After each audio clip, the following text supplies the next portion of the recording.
Okay, we should be live. Just waiting for the notification. Because I really hope I get a notification. Because if I don't, then you guys know that obviously you guys don't get. Okay, there we go. I got a notification. That's good. So you guys should be rolling in sometime really soon. Yeah, but it's good. Whenever we get the notification, it's good because I know that you guys have been notified that I am doing the stream now, and yeah, so it's good that I got a notification. Hello, KR. Hello. I hope you're doing good. Welcome to the live stream. Hello, Curb. Hello. Hope you're doing good as well. KR just straight away with the recommendation. Alright, I got you, bro. I got you. There you go. Okay. I'm going back into Sonic Boom. I'm pretty sure we did Sonic Boom last time too. But yeah, we're going back into Sonic Boom. Let me see. Let me drop a recommendation, says Curb. For sure, Curb, for sure.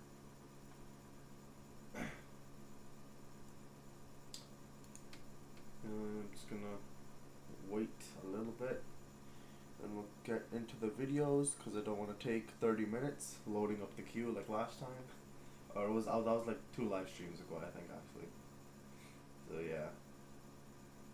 So wait, hold up. So I think it was watching a Sonic Boom video.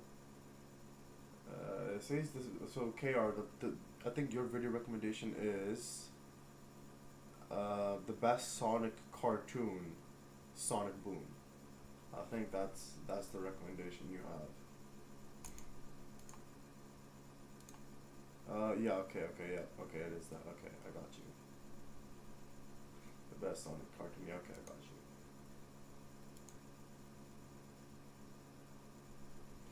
Just wanna quickly wait a little bit.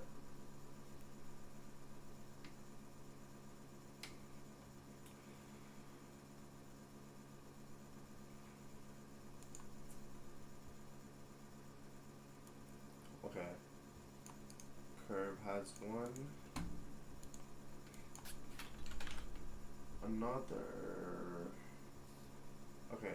Why does everyone hate Sonic by SF Productions? I got that. Okay. I have that now.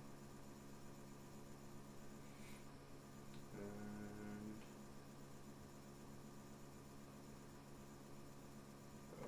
okay. Okay, I think we should just. Okay. Thank you, Kirby. Oh, I'm trying to copy. Wait. Okay. Okay, let's just like get into the video so it doesn't take 30 minutes again. So let me just. I knew you were gonna. I knew you were gonna recommend this video, Curb. I saw that on my recommendation page as well, and I'm like, oh, I'm gonna start the live stream, and Curb is gonna recommend me this guy once again. I don't know why. I had a feeling. But yeah, okay. We'll just dive into the live stream. Before joining the live stream, I was having a concert singing Post Malone songs. I listened to Insane, Nova Candy, Too Cool to Die, and Sign Me Up. I was actually listening to Post Malone too. Yeah, I was listening to Post Malone playlist as well before starting the live stream. So we were just both vibing out to Post Malone, right? It's fun, it's nice. But let's just dive into the videos. I'll put the chat on my phone, so if anybody comes into the live stream, I'll say hi to them. But let me start with Sonic Boom. And yeah, we'll go from there. Hold up, let me quickly set these things up. Okay, I could cut that. Put the screen up. Now I just need to. 1 second, let me put it on my phone. Okay, so on all messages. Post Malone is the guy and he needs to stay safe at all times. I agree. Oh shit, I almost forgot the stream. Hello, Sean. Well, I'm happy you didn't forget the stream. Welcome, welcome, welcome. I hope everything is going good with you. We're about to watch the best Sonic cartoon, Sonic Boom. So let's just see how this video is. About a year and a half ago, I made my first review of a TV show. These redesigns caused quite the stir in the Sonic community back in 2014, but I actually quite like them. Stop playing it, really please. cool. Safe to say I could use some work. First, let's go over some history of how the show came to be. Starting with the 2014 Wii U game, Sonic Boom, Rise of Lyric. The story about how Sonic Boom came to be is honestly quite sad. The up-and-coming studio... By the way, how was your day? My day was good, Kirby. It was just fine. It was just chilling. Yeah, we don't expect too long of a live stream again because I do have to do more assignments, unfortunately. But that's just how school is. So don't expect such a huge live stream, but it'll be big enough, like 2-3 hours. But yeah, either way, it's fine. It is going fine. Hello, Cheese. Hello, Omega. Welcome, guys. Hope everyone is good. Welcome to the live stream. And yeah, we're just quickly watching the best Sonic cartoon, which is apparently Sonic Boom, according to this guy. Sonic Boom not only is the best show, but the best thing from the Sonic franchise. So that's what KR says as well. I don't know. Are we getting an ad now or something like that? Like, or a sponsor? I don't know. Hopefully not. Hopefully it's not that big of a sponsor. I don't know. Okay, whatever. Let's just keep going. Big Red Button are tasked with reinventing the entire Sonic franchise for a separate series, with a new world, new tone, and new designs. Shouldn't be too hard, right? I mean, Big Red Button had staff who previously worked at Naughty Dog. This should be no problem. Oh. Long story short, Sega signed a deal with Nintendo, forcing them to put it on a console that the game couldn't handle. Had an extremely tight release date that wasn't changed to accommodate for the console change. People were overworked, had to quit. They were still hiring staff to work on this game months before it released. In the end, the game came out and nearly killed the entire franchise.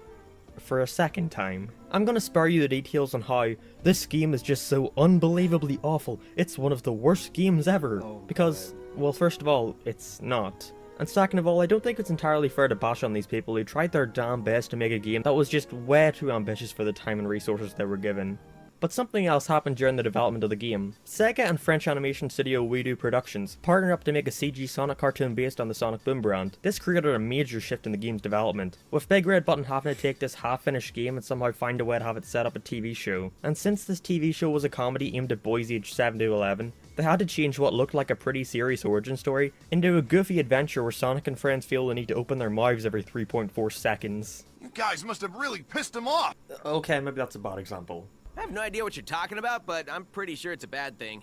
But while everybody was so focused on ranting about the games, there was an amazing Sonic Boom product that got overshadowed, that of course being the comic. These are honestly really funny and charming, you should check them out if you get the chance. Oh yeah, and the TV show too, I suppose. There was a lot of hype around the show before it aired. Hype that quickly faded after its release. Not because it was bad, more so just because it wasn't anything really to write home about. Sonic Boom is a comedy show starring the titular Sonic the Hedgehog, who along with his friends Tails, Knuckles, Amy, and new character Styx, foil the weekly plots of the evil scientist Dr. Eggman, who aims to take over their unnamed village and turn it into a theme park. And the formula didn't really stray away from that for the most part. Season 1 of the show was really popular, for the first few episodes at least, but then plummeted after its already terrible time slot got even worse and non-existent promotion. And it's a shame because Season 1 was pretty decent for the most part. It's clear for the first half the writers were trying to get their footing with how these characters should act. Oh, and the Saints go marching in, ba-ba-da-ba-da-ba. And with showrunner Bill Freeberger stating the characters weren't really set in stone and could mold into whatever the story needed them to do, it seems like it took a bit for them to know when things went too far. More tea, Mrs. Rockbottom? Don't mind if I do, Mr. Polder. Overall, the episodes were pretty hit or miss. Most of the charm from it came from the surprise of seeing Sonic characters in such a silly setting. It's weird to think about nowadays, but before 2014, they never really tried to do many comedic things with Sonic. Well, at least things that weren't either fucking insane, Even you can learn something from a sloth. or Baldy nose hair! ugh. I think many of the episodes fell flat due to the pacing. Things were a lot slower, with most of the scenes just being characters standing around talking. And when they did decide to be more action-packed, it was just Sonic spin dashes a robot, Knuckles punches a robot, Amy hits a robot with her hammer, Tails. Not to mention that most of the times episodes would never really have a solid conclusion, and would just fade to black the second the conflict is resolved. There were hints of an amazing show though, It really thrived off character interactions, Eggman never showed, and you know why? He wasn't invited to the tea party? No. and I really hope that eventually I could reach that potential.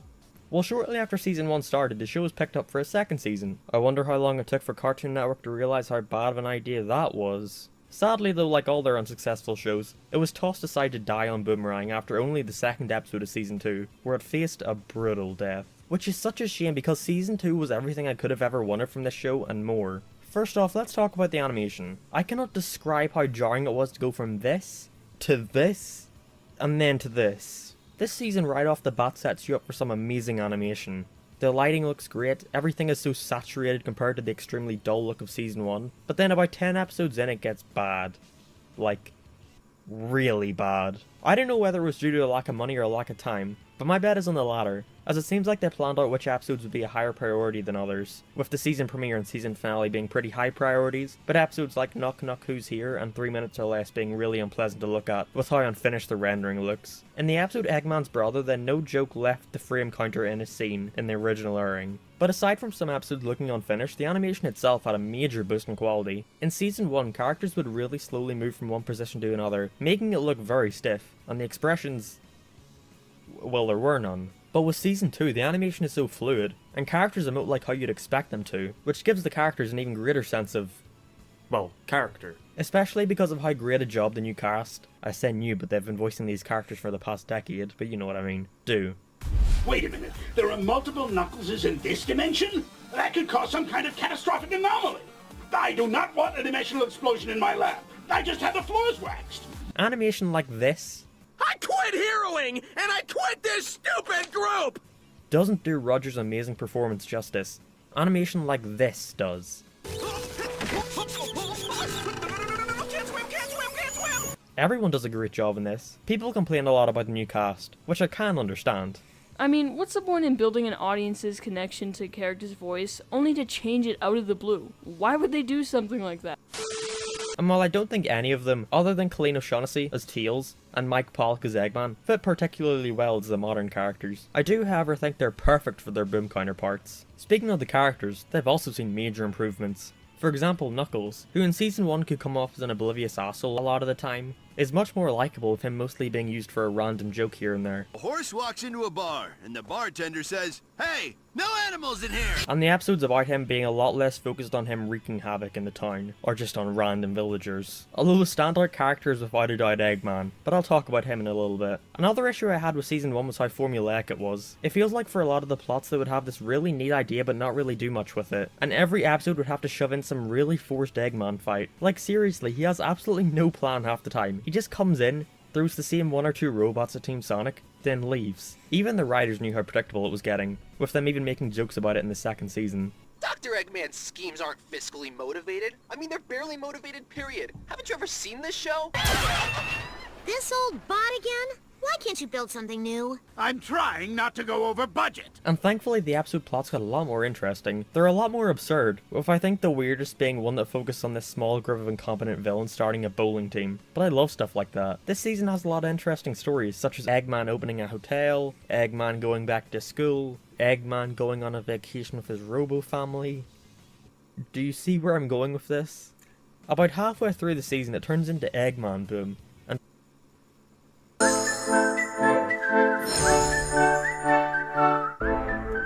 And I'm completely fine with that. Eggman is just so damn likable in this show. Morning, losers! All he wants is a friend, and this entire village villainizes him for no reason. There's literally an episode where Eggman walks into a fast food restaurant, orders something, everyone in the restaurant makes fun of him, and then he gets kicked out. Fuck it. Eggman's the real protagonist of this show. And the Eggman episodes are probably the best of the entire show. Like the one where he starts up a social media website.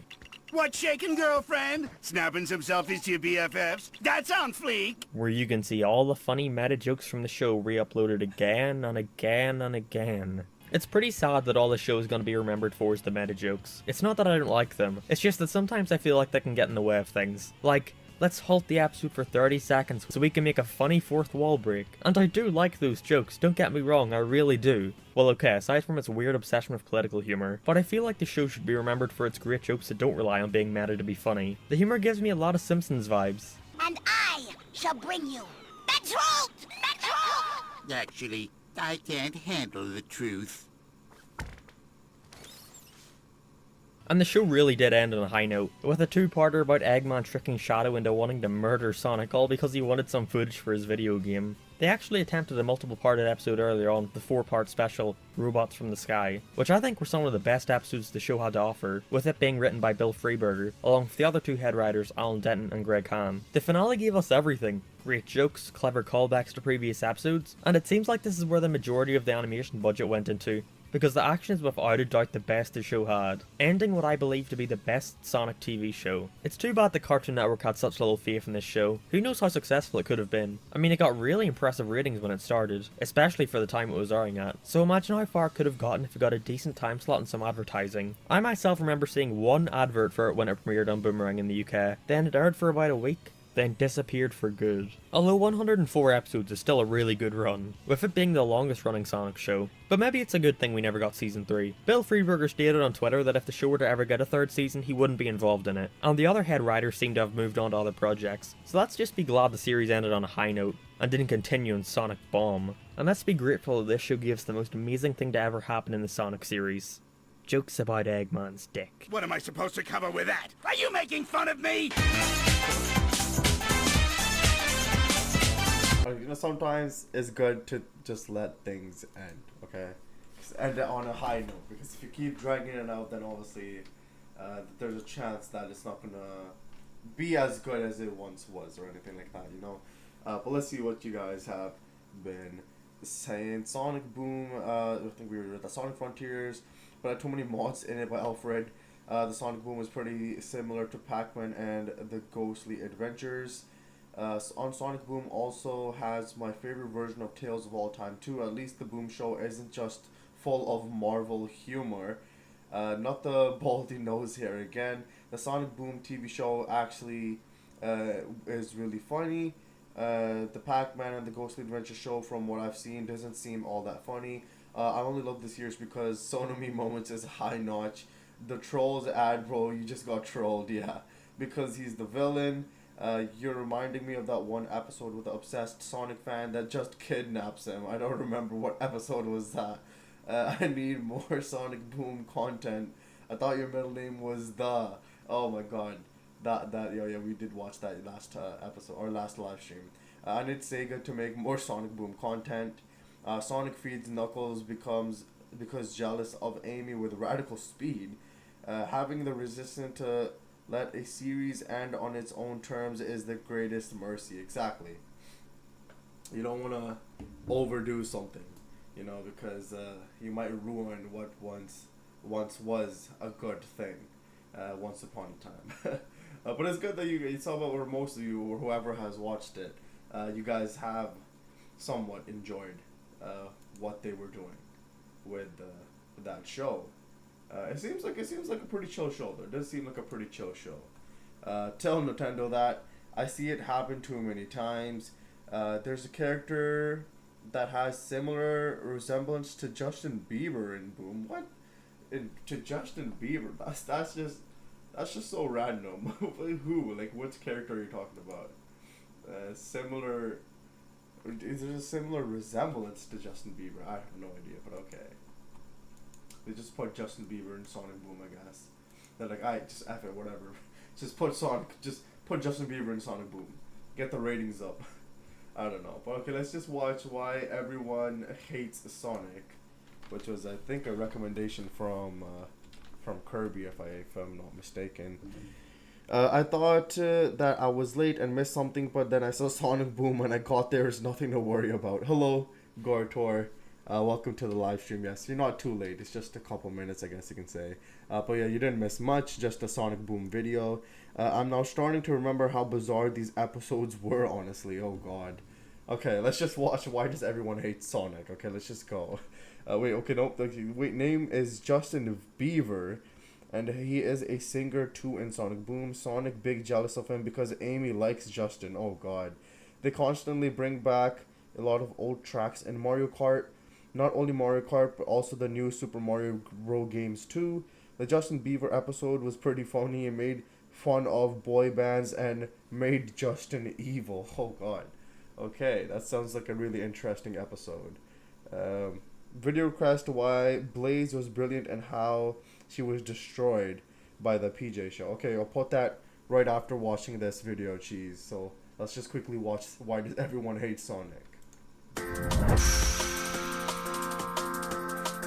Back in the day, Sonic was one of the greats. Sonic used to be a franchise that constantly pumped out games that were widely praised by everybody, for the most part. But nowadays, that's simply not the case. It would be a f***ing miracle if a new Sonic game got as much praise as the classics did back in the 90s. That just seems completely impossible. This is definitely due to the fact that the Sonic franchise has just branched out and tried new things. And no matter how good the new game is, there will always be people saying Sonic still sucks and Sonic was never good, just because it's a Sonic game. Now, if the game was truly bad, then the hate is obviously deserved. For example, I believe that Sonic Forces deserves most of the hate it gets thrown at it because it's just a bad game. But do I think that same hate should be thrown at a game like Sonic Frontiers just because it's different from classic Sonic? No, absolutely not. A lot of the hate for Sonic games nowadays is just uncalled for. But why is that? But before starting though, I just want to say that everyone is entitled to their own opinion. I am not trying to attack anyone's opinion by making this video. If you dislike the Sonic series as a whole, then that's okay. If you dislike Sonic Frontiers because of its obvious flaws, then that's also okay. But if you make the effort to shit on Sonic Frontiers and everybody who enjoys it just because it's not the Sonic game you wanted, then yeah, no, I can't respect that. Anyways, I guess we should just start with Sonic Frontiers. And yes, the game has its flaws. The gameplay gets repetitive at times, the worlds are pretty empty, and the game has a dog shit ending. All of that stuff is valid criticism if you ask me. It's when people mindlessly hate on the game just because it's a 3D Sonic game and not what they personally wanted. Listen,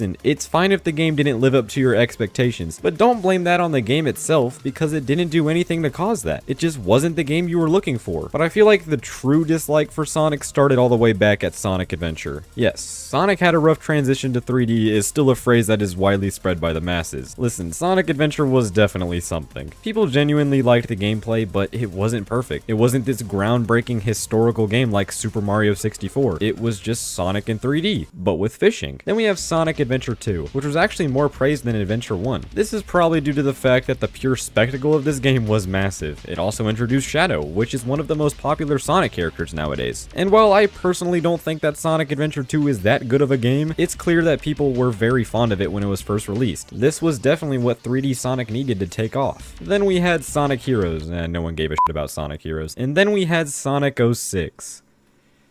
Ah, man. This was it. This was the new direction the Sonic series was going in. Sonic 06 was shaping up to be a next-gen reboot for the franchise. So, the game came out, and it was terrible. It wasn't like Adventure where it was just kind of mediocre and had a split reception. Sonic 06 was truly awful. No, it wasn't just awful, it was a joke. Really? This was the new direction for the Sonic series? I don't even need to explain why people hated this game. You already know the story. This almost immediately gained the title of one of the worst Sonic games. No, one of the worst games ever made. This game absolutely tarnished Sonic's reputation. He turned into a laughingstock because of this game. And I'm mentioning all of this because I truly believe that Sonic 06 was where all of this hate stemmed from, because it was just laughable. After 06 was released, we had a good mixture of good Sonic games, bad Sonic games, and just mediocre games. But something that remained consistent throughout the release of all of these games was the fact that Sonic 06 was always brought into the conversation. No matter how good the game was, we were always reminded of how Sonic 06 ruined the franchise. It was either this or Sonic had a rough transition into 3D. It was hard to escape the mistakes that were made with Sonic, and this still remains a big problem. Sonic Frontiers was the first well-received Sonic game in almost a decade, but many people, mainly critics, made sure we didn't forget that Sonic has been a pretty bad series throughout the past couple of decades, and I feel like this made people feel like Sonic is supposed to be bad. The fact that Sonic has had so many bad 3D games gave people that impression. It's now difficult for a 3D Sonic game to be good because in the eyes of the people, 3D Sonic is not meant to be good. And this is exactly why I feel that most people still widely hate Sonic nowadays. All it took was a few games to create the stigma that Sonic games are supposed to be bad. No matter how fun they are or how innovative they are, people will never forget that Sonic was a bad series. People will always consider Sonic to be bad because of those games. That's just how it is, unfortunately. That's going to end this short little rant video, everybody. Hopefully what I said makes sense, and I really hope you enjoyed this video. But that's it for me, so thank you all so much for watching, and I'll see you all later.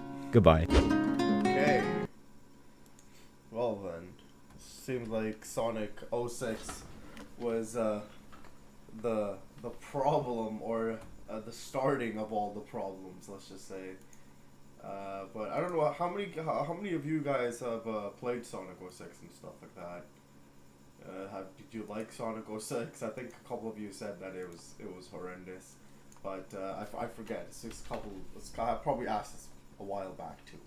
But how many people have played Sonic 06? Let me put Cheese's request in real quick. Blaze was brilliant at how was destroyed.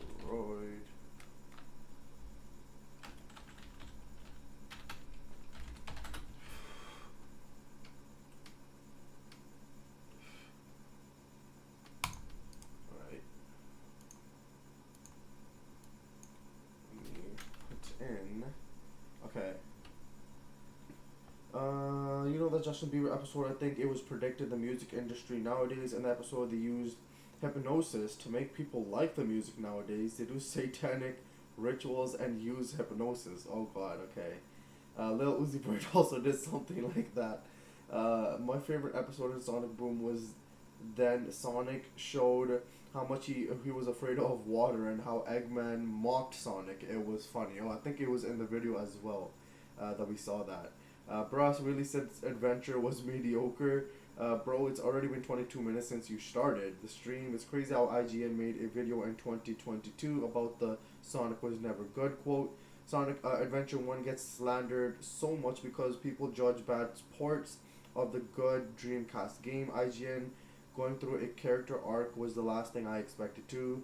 I'm gonna recommend the Mario vs Sonic battle and hope we have time for it.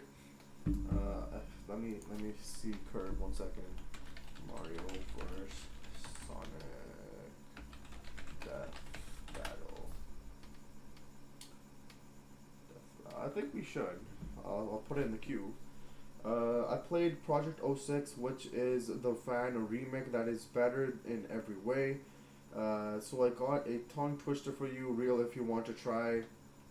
Give it to me, let's see what it is. I think Sonic 06 wasn't so terrible, okay. Anyway, did you see my suggestion earlier, bro? One sec, Sean, I'll double check. Sonic 06 quite bad, but at least they tried. I played Sonic 06 once with my cousin in a multiplayer and he gave me a bad controller and it was frustrating. The controller was broken and it was drifting a bit, really annoying. Which version though? Both? I respect that at least. Okay, when you search up Mario vs Sonic Death Battle, choose the one from 4 years ago. Okay, I got it. Try say red glue, blue glue, yellow glue, green glue.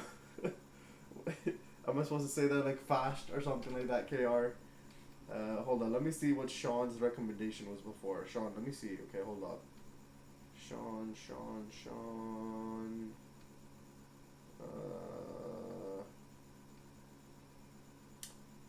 I don't see any recommendation from you, Sean.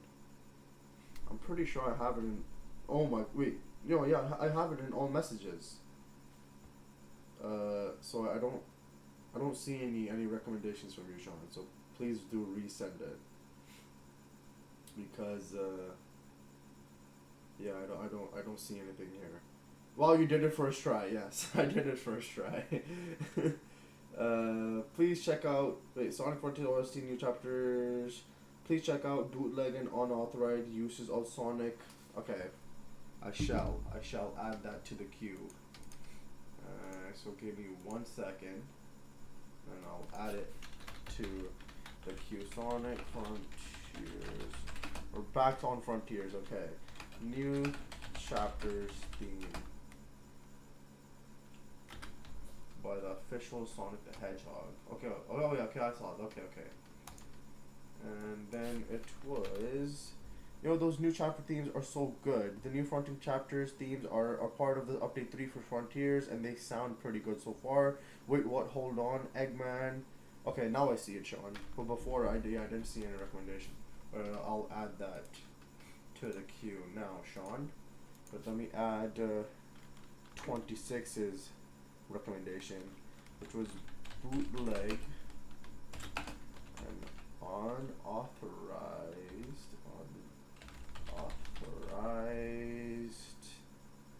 uses of Sonic by Badnik.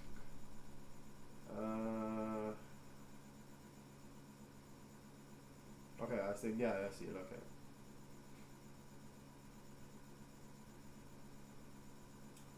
Okay, I found that. Now we go. Now we see Sean's recommendation. I seen someone on TikTok's fail at saying that, and I was dying of laughter. Well, I did it first time. I've been listening to Tales on loop, and it's not even the full song. Tales on loop. The new. Oh, hold on, is Eggman roll mix from Shadow from Sonic from Shadow the Hedgehog. Okay, yeah, I see that. Okay.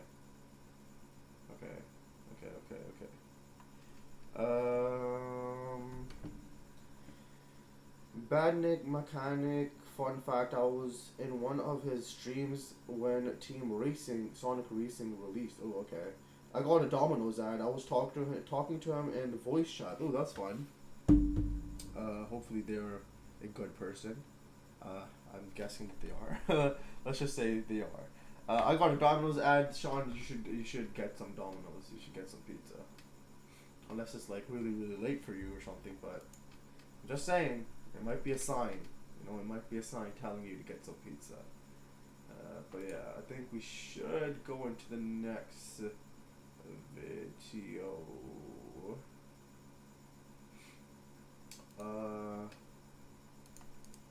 Okay, Gortor, 1 second. People heard me talk and they were like, who is that? Oh god. Can you please watch the video Sonic Adventure 2? Sonic Adventure 2 reimagined animated music video from the channel. I'm not gonna say that because I don't know how to say that, but I found it, Gortor. So it's in the queue. We'll get to it in an hour or something like that. I don't know. It's gonna take a bit of a while. So maybe more than an hour actually. Oh god, we watch a lot of long form content, guys. Like yeah, the next 3 videos is an hour alone, and then the Sonic Frontiers OST is this 15, 20, 30. Okay, we should be good for recommendations for now, guys, because let's just chill a bit for the recommendations, okay? But we have enough videos for now, so let's just quickly watch the varied voices of Sonic, which was a recommendation from Curb. Shop thousands of rollbacks on. Music request. Praise to the Sonic statue. Oh god. Okay. Hold up. 1 second. Jeez. 1 second. Okay. Cheese wants one more song recommendation. I can do that for you, Cheese. I can do that for you. You have an hour-long video. No. I'm saying the next 3 videos combined that we're about to watch right now. It's gonna be it's gonna be an hour long. That's what I'm trying to say. Cause they're like 20 minutes each, or around 20-25 minutes each. So yeah, it's gonna take a while for the other recommendations to come in. Oh god, bless me. Sorry about that. Something went up my nose. I don't even know what it was. But I feel like Sega is just not sure what they want Sonic to sound like most of the time. Jason Griffith is the go-through. Bless you. Thank you. Yeah. Bless Mesh. But let's just hold on. I need to put Cheese recommendation. Cheese, what did you want? Aquatic bass. Wait. Aquatic bass? What? Aquatic bass full mix from Sonic 06. We were just talking about Sonic 06, and now you want a song, I'm guessing? I have no idea what it is, but it's something. Bless you, thank you, Curb, thank you, KR, thank you, 26. Don't sneeze on us, just kidding. Yeah, my bad. Okay, let's go. Let's actually watch the video now, because again, it's gonna be a little while, and I think we should be good for the recommendations for today, because again, I have to go do assignments, unfortunately, and as much as I don't want to do them, I have to. I really do have to. So yeah, let's just get into this video. It's a song from a level from that game. I got you, Cheese. I got you. Okay, let's watch this video. The varied voices of Sonic. Hey guys, I'm mad. So, you see, after I said that Sonic and Sally had better chemistry than Sonic and Amy on Satan Debates several months ago, the press has been in my butt non-stop talking about how I have invalid opinions. Where were they when I said Sonic 4 was a good game like 3 years ago? Well, thanks to that statement, it was somehow quite easy for someone to make false allegations that I planted an STB in someone's property. I don't even know what that is. Either way, the court found me guilty, so now I'm on... Bless you, man. Thank you, Sean. And yes, Jason Griffith will always be the definite Sonic. The emo Sonic Paradox reference. Oh god. Okay, let's just keep going for now. Death row. I guess now that people found out... Did I just hear Satan Debates? What? Let's just watch the video, guys. You can actually die in the afterlife. They're finally getting with the times. Well, if these are the last few hours of my afterlife, I might as well use them doing the one thing I love to do the most. Complain. I don't get you. The Sonic series is known for its iconic sounds, and that same philosophy goes for the voice of its cast, especially the titular character. When you see a well-known character, you most likely have a voice that you'd associate with that character, right? Well, what do you hear when you see this guy? Well, I hear... Sonic is one of the few characters in media to be a massive name, but not have a definitive set voice. Of course, I don't mean he has to have the same actor each and every time he appears. No, what I mean is that the actor who plays him should have a good idea as to how they should sound when voicing the character. But with Sonic, who cares? Breaking news, Ashley Burst, the voice of Molly McGee, is the new voice of Sonic. So I can just throw stuff at the wall and sees what sticks, and even when it does stick...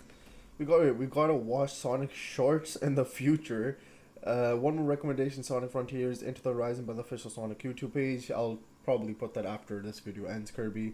That's vintage Sonic right there. You know, I was trying to recommend you this video in the comment, but it just disappeared and I don't know why. Sometimes the comments just disappear for some reason, Gortor. I don't know why, but sometimes it just disappears. I don't know why. I don't have an answer.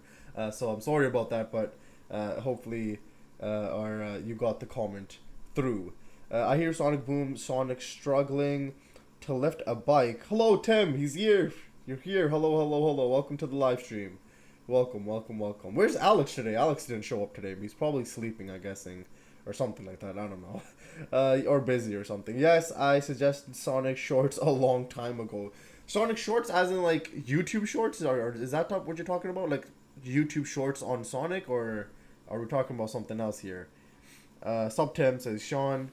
my comments disappeared too. Yeah, exactly. I don't know why they do. It just does. Took you long enough, or a long time, says Omega to Tim. But they're here. Welcome to the live stream, and hope everything is going good with you. But yeah, Alex, where's Alex at, bro? Where's Alex? Not for real, but I'll take a while to get through all the volumes. Yeah, YouTube can be weird sometimes. Exactly. They take it off, put something else on. So let's take a look at all the different voices for Sonic and see what stuck and what didn't. Hi, my name is Sonic. Well, clearly not you. This is Sonic's voice from the English version of Sega Sonic Cosmo Fighter, an arcade ride made for 2-year-olds. Here, Sonic tries to do his best Superman impression and fails miserably. At this time, Sonic was already said to be a teenager with attitude, and this voice doesn't really represent that at all. It's pretty clear that this was made very quickly since Eggman's voice is pretty high-pitched, and the direction for these voices in general is just kind of all over the place. Come on, you guys.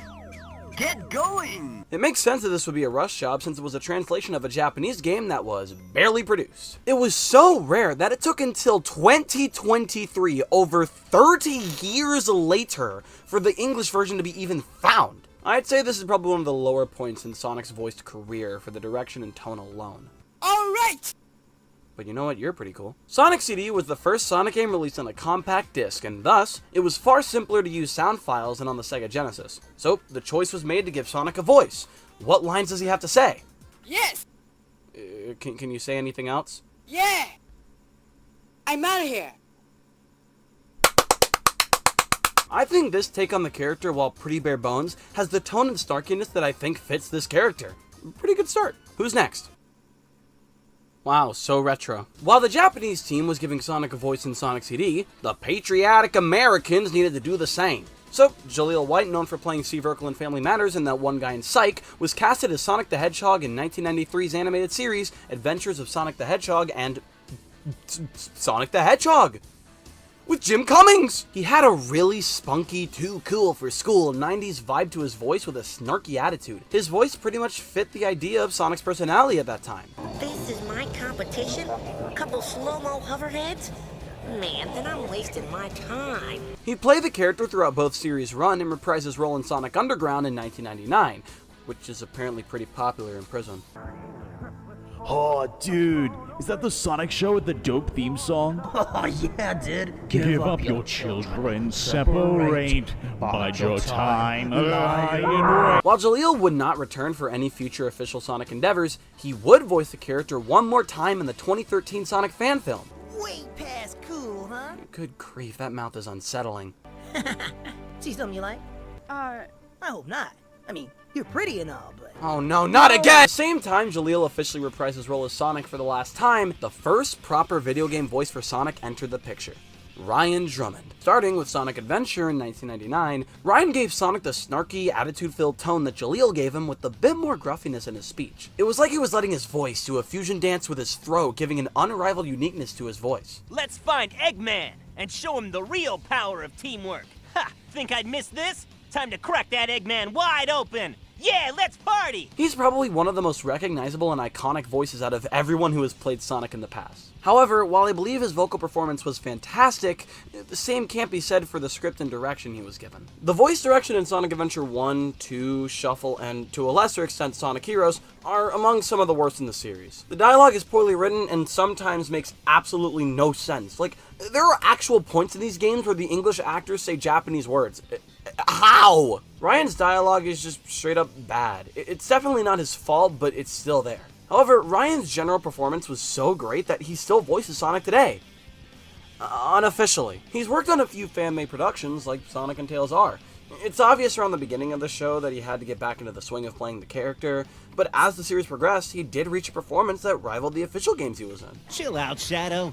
Eggman's not even close yet. Despite how loved he was by the community, Ryan Drummond was replaced after the release of Sonic Advance 3. The next in line to voice Sonic was an actor from the Sonic X anime, Jason Griffith. Jason was actually already voicing Sonic even when Ryan was still the main voice of the character. Sonic X released around the same time as Sonic Heroes, and for whatever reason, the company behind the English dub, 4Kids, chose to recast every single character in the show. By the time the next mainline game, Shadow the Hedgehog, was released, the series was halfway through its run and Sega wanted parity across the Sonic franchise, so all the previous actors were let go and replaced by their 4Kids counterparts. When he first got into the swing of things, Jason was somewhat of a weak impersonation of Ryan. The sky looks the same. So do the stars and the moon. However, as the series went on, and when he became the main voice of the character, he started to form into his own. And by that I mean he enunciated the end of every sentence. I was fighting somebody. Hey, sorry, but I can't say anymore. His voice is really easy to replicate because it's just a higher pitched voice that enunciates the last word of every line. But against all odds, somehow, Jason was able to make his Sonic voice really good. By the release of Sonic and the Black Knight, Jason was nailing the cocky, arrogant teen persona that Sonic represents.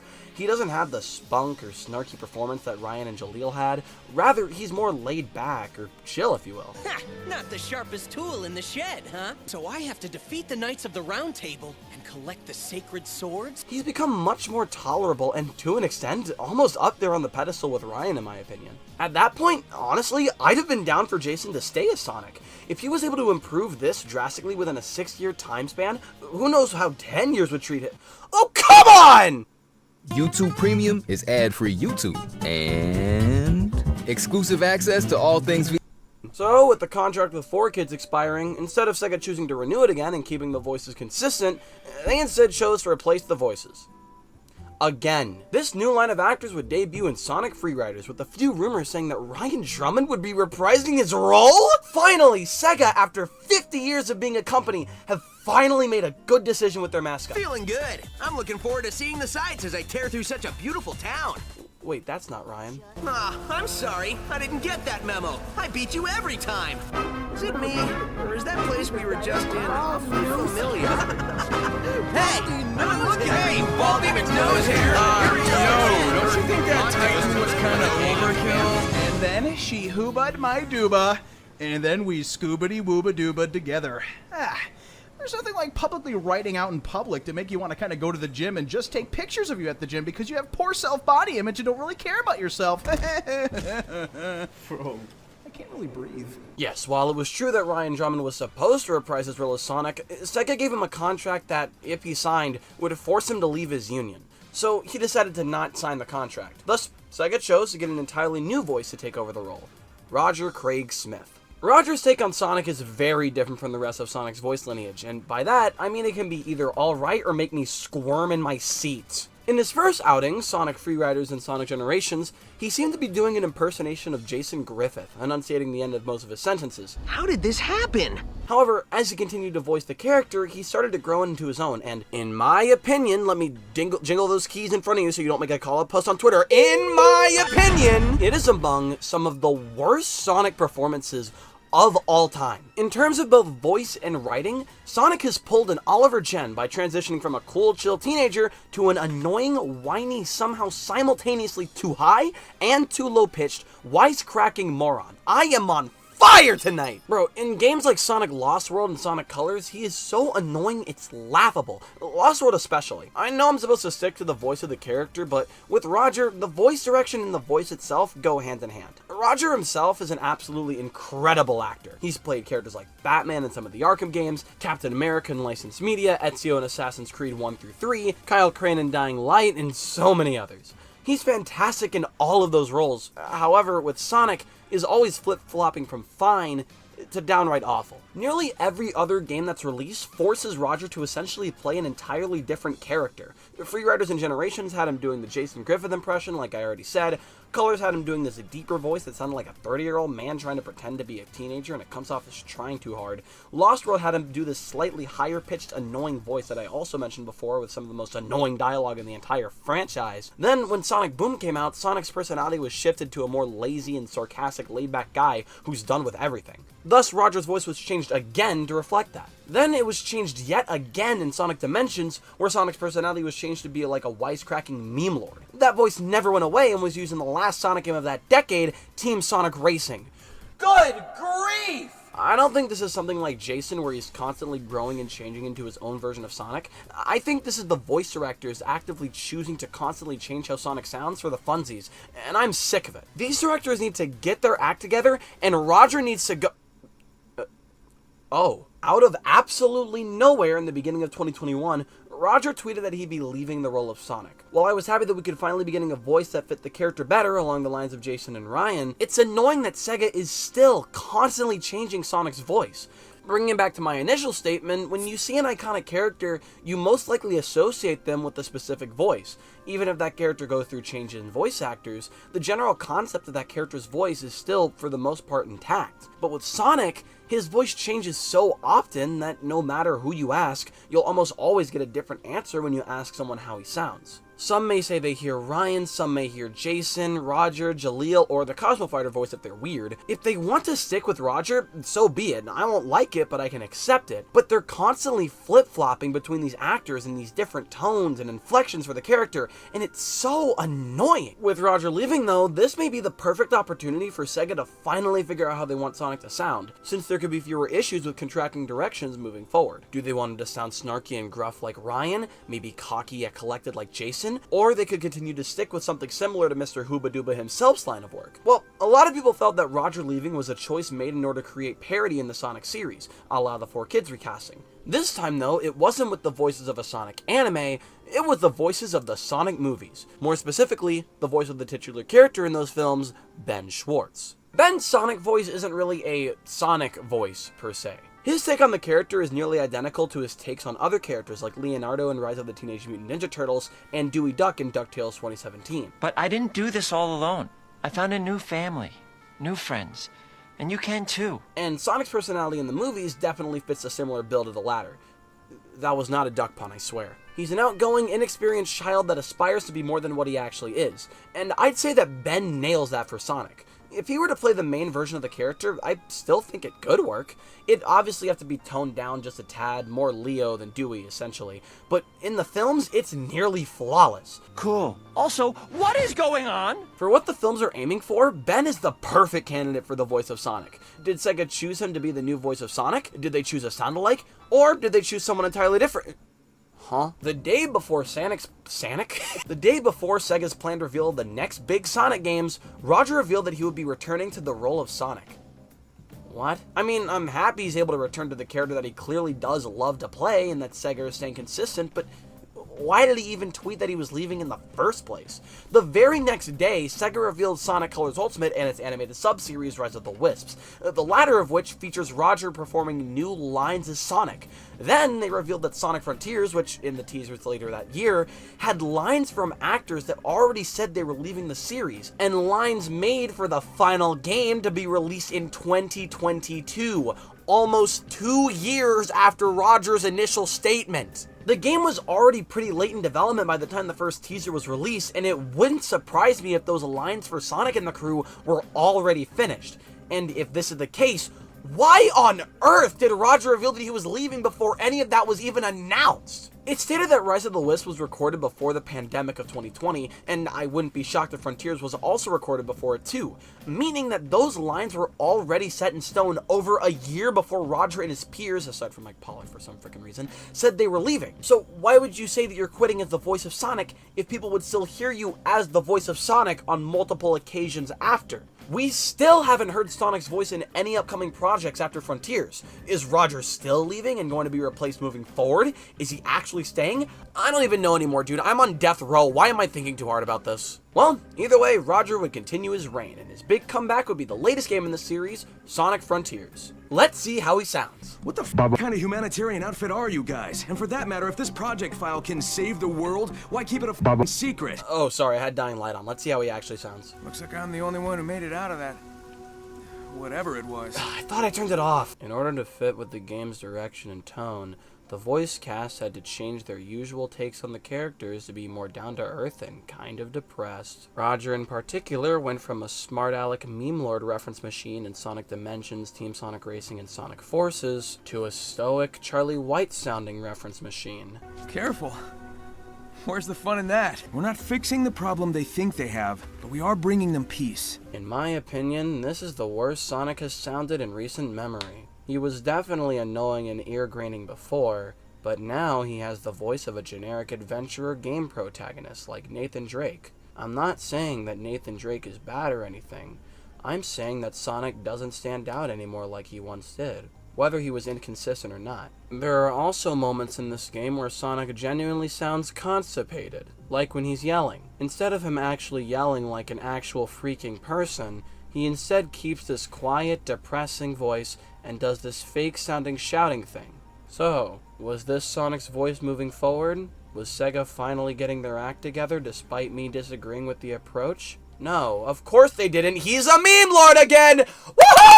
I cannot figure you out, Sega. What do you want Sonic to be? Maybe it is all Roger's doing, or maybe it's all the voice directors, but honestly, I don't care anymore. This sucks! I can't see a world where this iconic character goes from sounding like a gruff, cocky teenager to a 30-something trying to act cool, to a depressed Nathan Drake, and then goes back to this meme lord face that he had like 3 years prior. I cannot think of any other iconic character that has this problem. When I read the Sonic IDW comics now, I constantly flip-flop between Ryan, Jason, and Roger, and I want it to stop.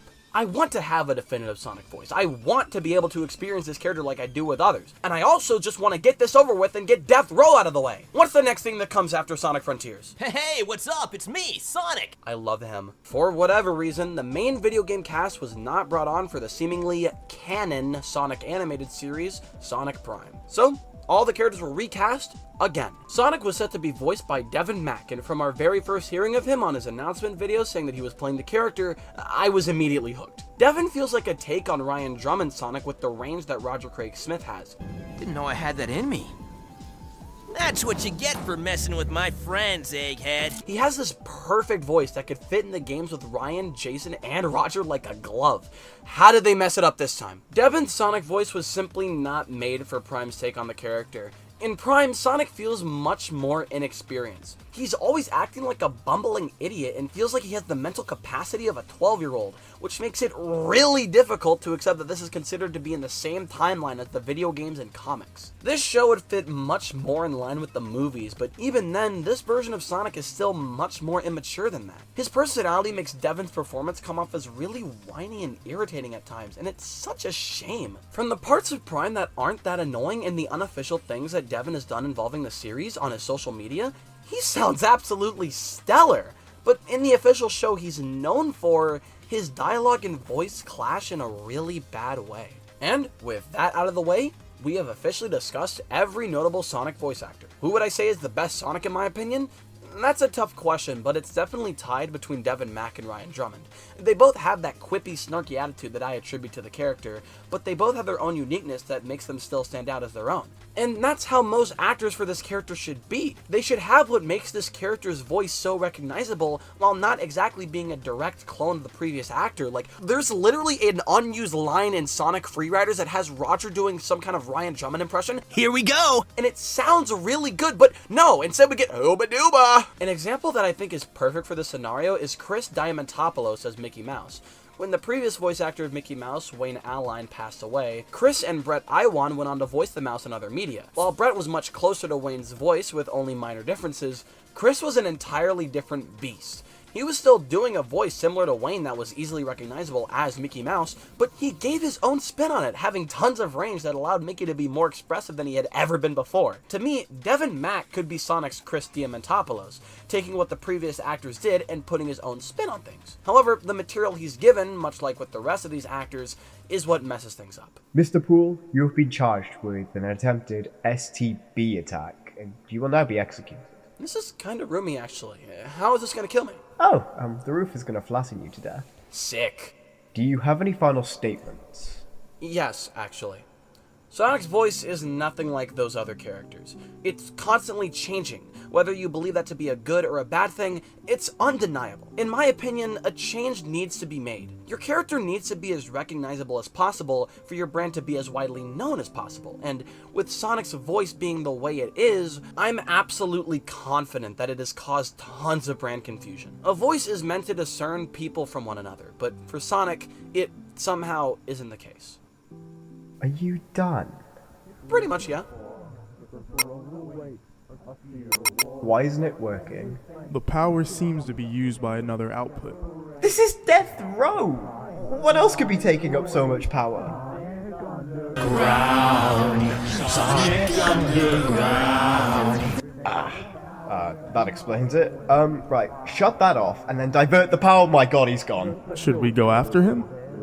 No, I don't care anymore. Well, that was an absolute disaster. I think the moral of the story here is that no matter how bad things get with your Afterlife or with the Sonic series, it will never stoop as low as Molly McGee Season 2. Hey!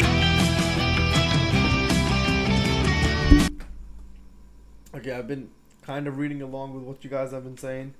It's a lot of outtakes, and you guys do not you don't agree with what this guy was saying. So yeah, you did leave a lot of comments though, so I have to quickly read what you guys have been saying. I'm so used to the streams being late still. Wait, not for real, it'll take a while to get through all the volumes. Yeah, YouTube can be weird sometimes. I'm so used to being streams late. Hi, now real Sonic shorts are compilations of Newgrounds animations. They're from like 15 years ago. Sonic Shorts is from a YouTube channel, Sonic Paradox. Sonic Shorts is a series of Sonic fan animations. There's like nine volumes, I think. In my city, the moment that begun your stream, always night like 3, but it doesn't matter because I can't sleep anyway, and now I'm having fun. Gortor, you need to fix your sleep schedule, okay? It's not good. You sleep way too late, okay? You sleep way too late. His voice was pretty good. Oh no, not again, indeed. Oh no, not again. In Sonic CD, if you wait 3 minutes starting any level without moving, Sonic will jump off the level saying, "I'm out of here," and he kills himself, taking all of your lives and giving you a game over. Oh god. Oh no. No. Not Sonic kissing humans. I don't want to think about that, Ryan, to be honest. Why, Sean? Y'all aren't going to get into that Twitter drama, are you? Lol. If it was between Jason Griffith and Ryan Drummond, I would definitely choose Jason, although I would like to hear Drummond again. Ryan had relations with a Sonic YouTuber and did the Sonic voice while doing it. And you are lol the downing music, nice touch. Jason Griffith's Sonic voice is so easy to mimic. Just say the sentence in one tone. Roger really just has been dealt the bad cards with Sonic role and voice direction. I mean, Roger's much better with the low voice now. Yup, and all now that we have matured, his voice in Frontier Sega will replace him with the voice actor of Miles Morales in Spider-Man PS4. Oh please no. I love the Frontier's voice no matter what anyone says. I like the deeper Sonic of what Roger does, but I find he turns it on and off throughout the game, needs more consistency and more in line with Sonic's character, but I like it. Sonic's voice has been doing the game. Sonic's voice has been the game in Japanese for like ever, so yeah, dub Sonic goes nuts. Japanese voice for Rouge is so damn good. English is a bit too adult, but the Prime take, yeah, that one's good. Good both in English and Japanese. I really enjoy Devin Mack's Sonic voice too from Prime. Bropo'd Batman character who also had multiple voice actors. Bro said Sonic. Rest in peace Kevin Conroy. I'll take real. R.I.P. legend Roger Craig Smith is staying. This is a voice direction issue, and Roger is also the best Sonic. Okay, wait, why the heck does this guy want? He complained about Roger for a long while about the way he was going. Then Frontiers is bad. Just say you missed the last ones. Maybe I'm salty because I like Frontiers Sonic. He said even though they went through different voice actors, people would still have an idea of what the characters sound like. I do think it's weird that they changed his voice direction to be deeper, but then reverted outside of Frontiers. That I agree with. Sorry for my misspellings. That's okay, Tim. Sonic Prime only allows Canadians to voice the characters because it's a Canadian show. Does he not know that? It's a weird rule they made. Hey, I qualify then. I qualify to make being a voice. Hey, I should send in an application to Sonic Prime. Likely not like me. I didn't know that. Oh yeah, Devin playing Murder of Sonic was a fun watch. Interesting. Time for VAs to get citizenships. Joking. I agree with him saying Sonic's voice in Frontiers is bad. Yeah, 100%. Sonic isn't the only Sonic character who has had different voices. Why is he only attacking Sonic? Sonic's voice in Frontiers isn't bad. He doesn't sound annoying, but he doesn't feel that much like Sonic. At least he's more mature, but I like the more laid-back teenager Sonic. God, the hair in that animation for Sonic Undergrounds is so damn smooth, holy. I actually love Ben's take on Sonic more than the games and shows. Actually, please don't hate me. Sonic Frontiers Sonic rightfully seems like Sonic became a 23-year-old, but it could still be refined. I don't remember who voiced Shadow in Prime, but he nailed that role. Wonder who's for the task for movie 3. Amy's voice actress in Prime did make an appearance in the first movie. I almost forgot Sonic's Japanese voice actor has been the same since Adventure 1.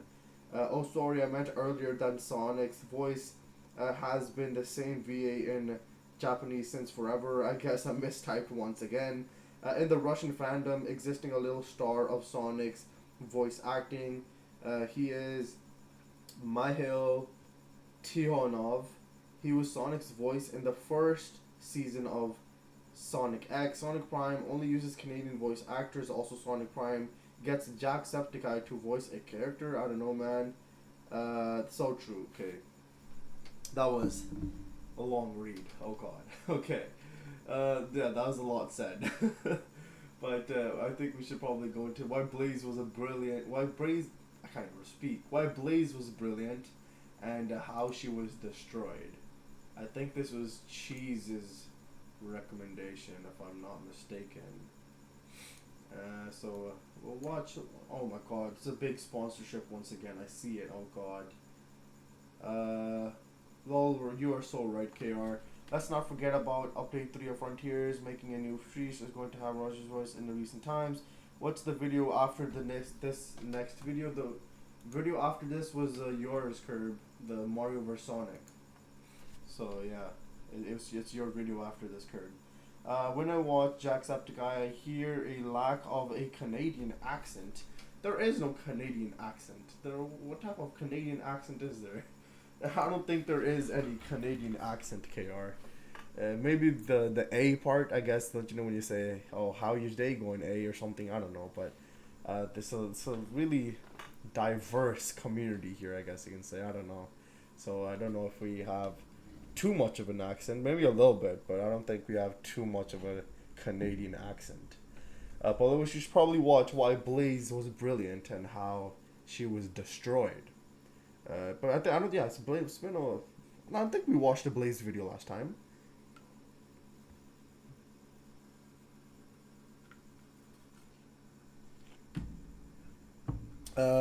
If they can get Jack, let's hope MatPad and Fatal 2. Everyone's got an accent to someone. Glad to help out A. Yeah, exactly. The A. That's the only thing I can think of. A. Time to get mad. Oh God. Okay. Yeah. Let's watch this Blaze video. If someone is not here, it'll still react to their videos. Probably. I'm guessing so. I'm not sure yet. But let's just watch this for now because it's another like 24 minute video. So we'll see. We'll see, Curb. We'll see.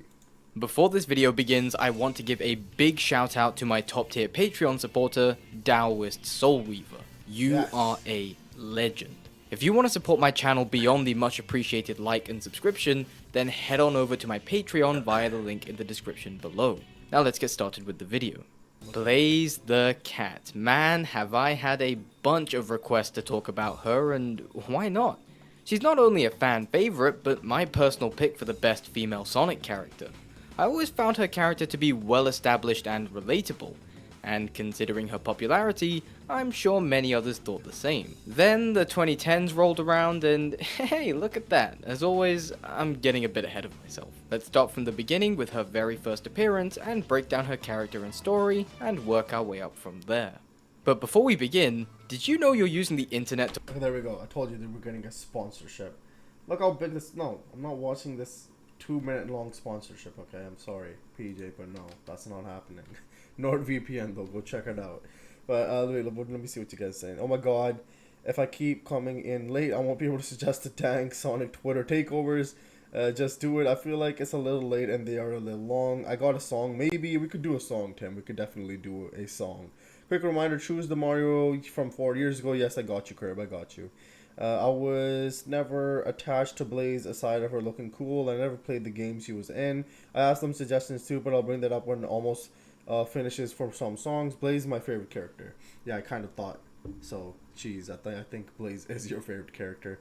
But yeah, we should do a song suggestion after Tim. But it's probably gonna be like a little while from now. So just keep it in mind, and then let me know when the time comes around. But let's just keep going on for this one.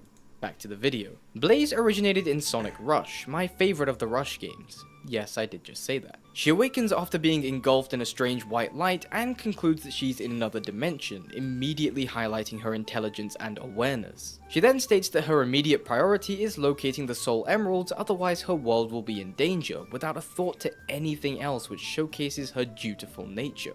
For you see, Blaze actually hails from the Soul Dimension, where she is both the princess and the guardian of the Soul Emeralds, which are essentially just that dimension's variant of the Chaos Emeralds, except now they actually look like emeralds. If you want to draw parallels to Knuckles here, then you go right ahead. Like Knuckles, her position was inherited and not chosen, leading to her isolation. But there are key differences separating the two. Knuckles' isolation was due to there being nobody else on his island. He never communicated with anybody until the events of Sonic 3, which nicely explained his naivete, introversion, and even his love of animals. Blaze, on the other hand, wasn't limited by a lack of people. Her withdrawn and isolated personality is because she was teased and mocked at a young age due to her inability to control her pyrokinesis, which is a fancy word for her fire powers. In fact, she outright states her resentment of her duties as it forces her to live with her curse, which is her powers. In her eyes, her powers forced her to be alone. That is a fate that many can argue is worse than Knuckles and is what led to her being so cold and distant. In fact, one characteristic of hers that's on full display throughout a majority of the game is, ironically enough, that cold and distant nature. Her past and position have made her strict, antisocial, and unfamiliar with the concepts of friendship. This is why Cream, who appears shortly after beating the first boss, throws Blaze for a bit of a loop with just how friendly she was being, going so far as to even invite Blaze to her home. And I like that Blaze thinks to herself that Cream should learn to be more cautious, alluding to her own past that heightened her own caution. And I also like that Blaze, even when she wants nothing more than to leave, still acts politely and keeps her thoughts to herself, which is what you would expect from someone in her position of royalty. She doesn't wear her emotions on her sleeves, but is disciplined and keeps to herself, separating her from characters like Knuckles. We also get to see another one of her characteristics on display here, which is her self-reliance. She keeps her walls up at all times, not allowing anybody to penetrate it, and I mean, can you really blame her? This is why she states constantly that gathering the emeralds is her responsibility and that she has to do it alone. It's not that she has something to prove by doing it herself, it's that she doesn't understand the value of help from others because she never got a chance to, thanks to her seclusion. Another thing that I want to quickly point out before we get back to the story is that Blaze isn't heartless. This is a misconception that some people had of her character in Rush, but it simply isn't the case. We know she does care, even if she doesn't show it on the surface. Even from the beginning, she's fighting to protect her world and gets genuinely sad at the thought of her world perishing. But after this meeting with Cream and Vanilla, the story takes a pretty simple approach. Beat the level, spin kick Eggman into oblivion, and then meet up with some of Sonic's friends. I've briefly mentioned the character writing of these guys here in some of my other videos, but let's just say that, yeah, it wasn't the best. Characters like Amy and Knuckles were extremely one-note and had very little variation. Not to mention that everybody's response to this world-ending threat is so apathetic that even Blaze questions how little of a shit everyone gives. I mean, goddamn, you guys could pretend to care. Also, another big missed opportunity here was the interaction between Knuckles and Blaze. I just think it could have been done a lot better. I mean, could you imagine how good the interaction could have been given their similarities and circumstances? The one decent thing that all these interactions have is their effect on Blaze in serving her character arc. All the people she interacts with tells Blaze to seek help from Sonic, and it does get to the point where they treat Sonic like a fucking martyr. Vanilla, Amy, Knuckles, and even Cream tell her to go to Sonic, but every time this happens, Blaze dismisses them and carries on going at it alone. At the very least, there is a nice exchange with Amy where she highlights the value of friendship, and it does seem to kinda get through to Blaze. More importantly, she notes that Amy was very open with her emotions, only to state that she was never allowed to do that, taking choice out of the equation from the very beginning just to really dig in how much of an effect her duties as royalty had on her. Also, to give credit where it's due, these interactions deepen the bond that she has with Cream, with the young rabbit even managing to garner a smile out of the princess on multiple occasions. I haven't properly dived into Cream yet, but I think she was the perfect match for Blaze in this story. Her openness and friendly nature directly contradict with Blaze, forcing Blaze's character to adapt and open up. From the beginning, we see that Blaze only brings Cream along because she needed a guide as she was lost. Even when Cream wanted to do things like check out the flower garden, Blaze just brushes her off to focus on her own mission. To Blaze, Cream was a tool and nothing more. But over the course of the adventure, Cream's charm does break through and Blaze eventually accepts her, which can be seen with small character moments like her thanking Cream for help. But there is an even bigger character moment to come. Blaze eventually encounters Robotnik, but before anything can really happen, Sonic turns up and confronts Blaze, who displays a level of aggression that we haven't really seen in her yet, in wanting to outright destroy Eggman.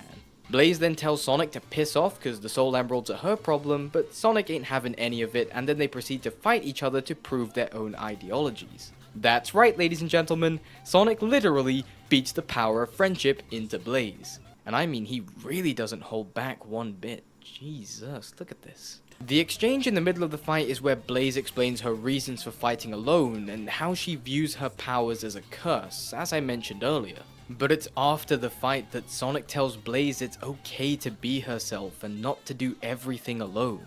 And I really like how Sonic rolled a nat 20 for perception here and was able to tell that she's had a rough past. His words do get through to Blaze, who now properly introduces herself and starts to put her trust into others.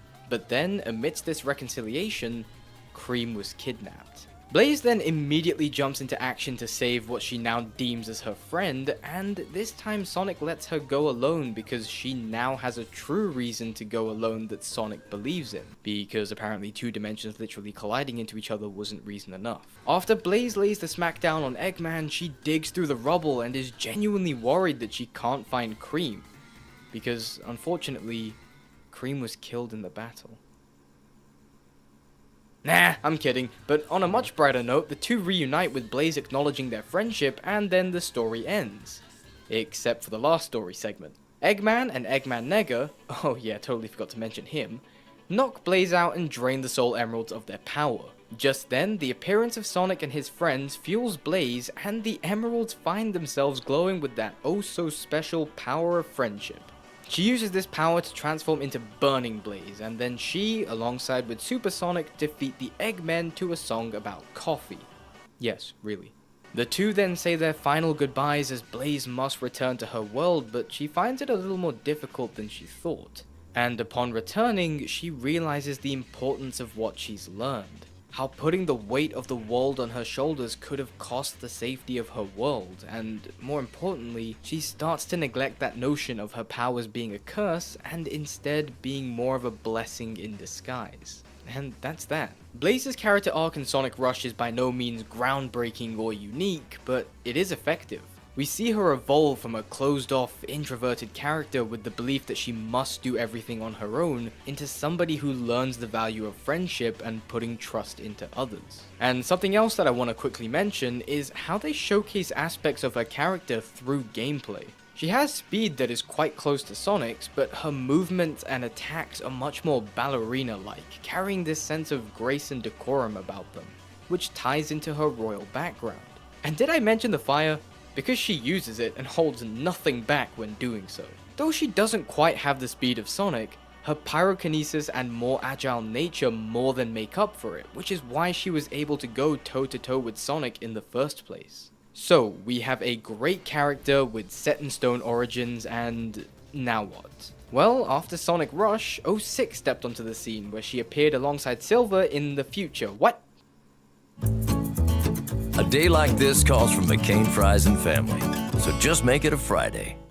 Yeah, literally a year after Rush, they decided to retcon Blaze's origins as she's now from the future instead of the Soul Dimension, in a choice that baffles me to this very day. Now, there are arguments that this is actually an origin story for Blaze and how she appeared in the Soul Dimension to begin with.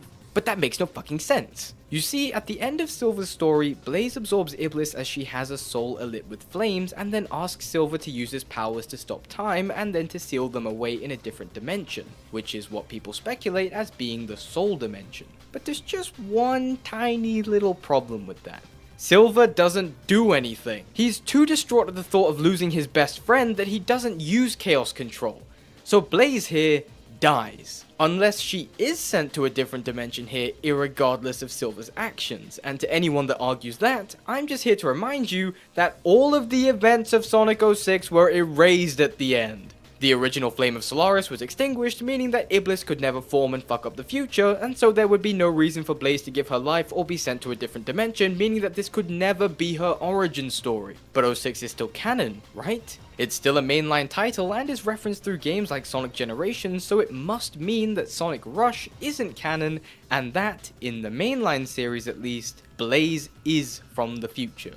But in Sonic Generations, there's a character bio of Blaze that clearly states that she is from the Soul Dimension, with her being the princess and the guardian of the Soul Emeralds. But wait, this gets even more complicated, because it's not just this bio that conflicts with her character, but Blaze actually remembers Crisis City. How is that even possible?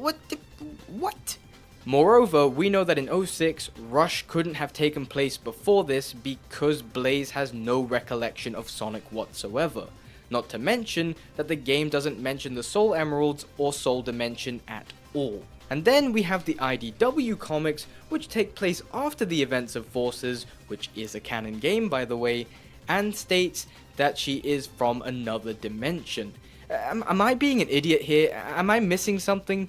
Genuinely, let me know in the comments because this has been doing my head in. This to me just feels like they shoved Blaze into here because she's a popular character and not much more of a reason than that. And you know what the funniest thing about all this is?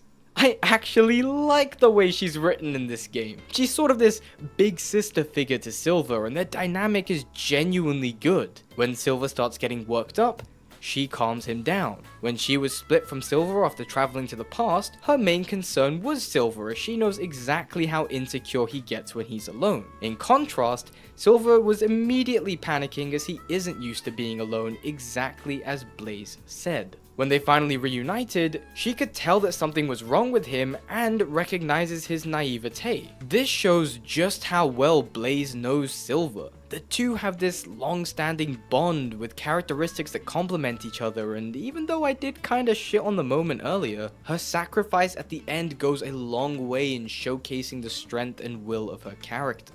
My biggest criticism of the writing is that she just doesn't get enough screen time. I wish we could see more of her. But hey, at least we get to play as her, so that's pretty cool.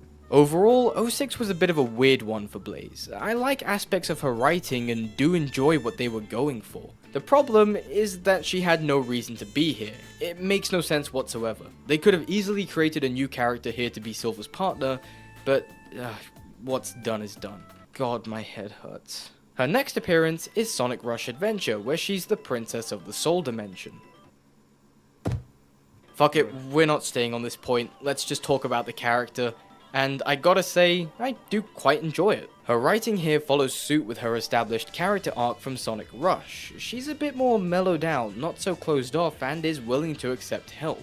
At the beginning of the story, Sonic and Tails are sucked into some sort of strange hurricane whilst tracking an unknown source of energy. After a bit of gameplay, they eventually come across Blaze, who immediately teams up with Sonic without a second thought. God, don't you just love it when a game doesn't force an unnecessary wedge between two of the main characters?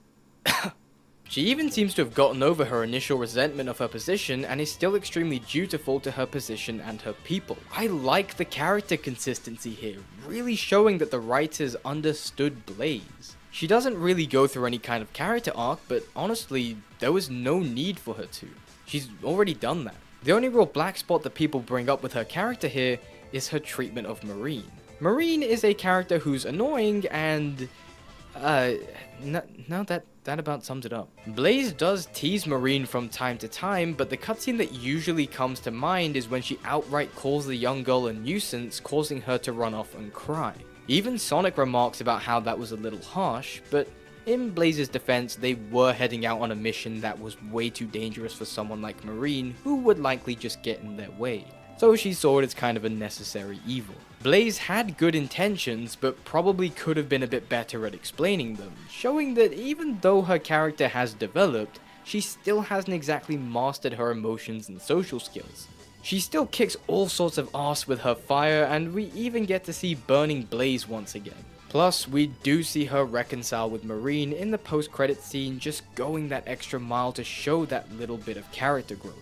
And one thing that I neglected to mention when talking about Rush, because I kind of forgot, is that Blaze does have acrophobia, or a fear of heights, which both Rush games do showcase. This game specifically has her character seemed panicked after arriving at Sky Babylon when they found themselves above the clouds. It's a neat character trait, and I enjoy the fact that she tries her best to hide it, which is in line with what her character would do because she's not the type of person to show weakness, especially because she's in a position of power. So we have two games here that brilliantly establish Blaze as a character, show her growth through her character arc, and successfully keep the character writing consistent. Hell, as misplaced as she was in 06, I still thought she was decently written, but she doesn't really have any other major appearances aside from some spin-off titles. And no, Sir Percival from Sonic and the Black Knight doesn't count. That's a different character that just uses the model of Blaze. So with all that cleared up, let's move on to talking about the 2010s.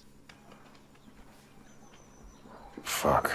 Blaze has had it rough in the 2010s, is probably what you're all expecting me to say. And to an extent that is true, but maybe not for the reasons you expect. No, in fact, she quite possibly is the least ruined of all the characters in terms of writing.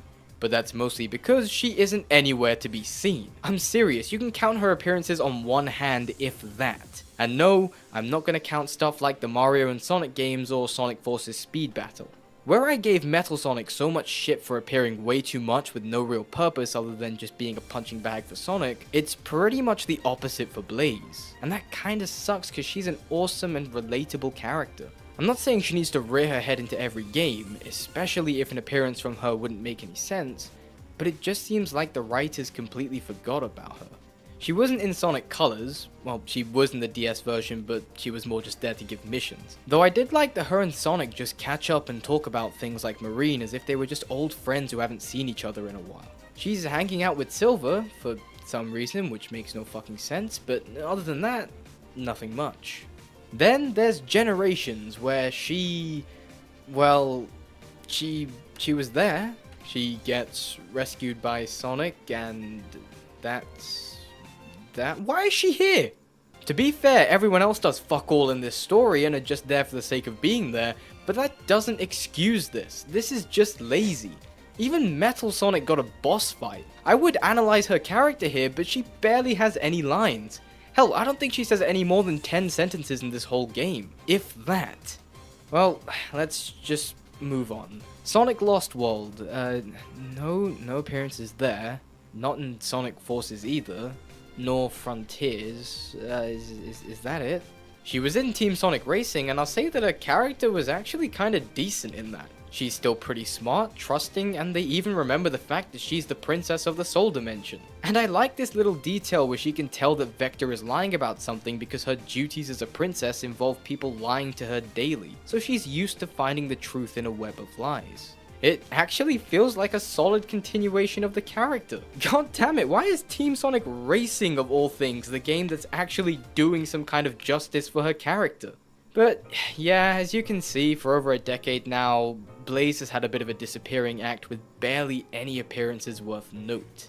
It feels more like a passing mention, a reminder, a tease from Sonic Team saying, yeah, she exists, but that's all you're getting. God, I wish her character had some more prevalence. Is there anything now that'll deliver? And once again, we find ourselves at the IDW comics where, again, it feels like a pretty natural continuation of her character. She's the Princess of the Soul Dimension and the Guardian of the Soul Emeralds, so we're off to a good start. She traveled to Sonic's world at the behest of the Soul Emeralds and played a pretty important role in the Battle for Angel Island arc, where we even get to see her use her super form. She's loyal to her friends, and even at one point after a major battle, Sonic ends up in the Soul Dimension with his memories lost, and Blaze goes out of her way to help him regain his memories with the Emerald's power, displaying her strengthened connection to the Emeralds in addition to her friendship with Sonic. So once again, Ian Flynn coming in with the save. But that's about it for Blaze. Her character peaked in her debut game, and even saw a few more appearances in the following few years, and then just kind of fizzled away, leaving fans of the character to gather what little scraps of her Sonic Team threw at us. On the one hand, I really despise this neglect of the character, but on the other hand, I'm quite happy that she was mostly untouched by the wrath of the 2010s, cause we all know what a shit show that would have been. She was a strong, introverted, determined, and dutiful person who closed herself off to everyone, but learnt the importance of friendship and being true to yourself. She was a fiery princess, but is now sadly a forgotten one. I hope to one day see her in a game again, hopefully as a playable character that's integrated into the story and not just background fodder, but as always, only time will tell. Well, thank you all for watching. If you did enjoy the video, then feel free to hit that like button and subscribe to keep up with all future content. If you really enjoyed the video and want to go above and beyond in supporting the channel, then why not check out... Yeah, I think that is about it. But yeah, that was a really interesting video, and it's pretty sad to see Blaze, I guess you can say, just die off like that. I mean, she hasn't died off like that, but like in a sense, just like fade away a little bit. I would like to see Blaze back though. Blaze is honestly a pretty sick character. And I do like Blaze as a character, so hopefully we do get Blaze sometime soon, or some game. Maybe I'm not guessing she's gonna be in the movie, because that just, I don't know, I don't think that would make any sense. But to see Blaze back would be pretty cool in general. But let's see. I think you guys have said a lot of things again, so give me a second. Where are we?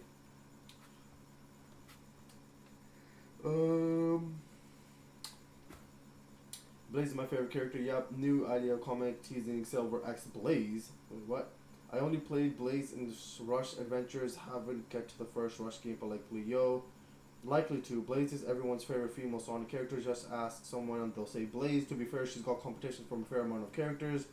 Oh wait, I got to know comic Blaze. I liked Blaze when she appeared in the comics. It's like, it's only one I have the most experience with her. I got cookies, y'all want some.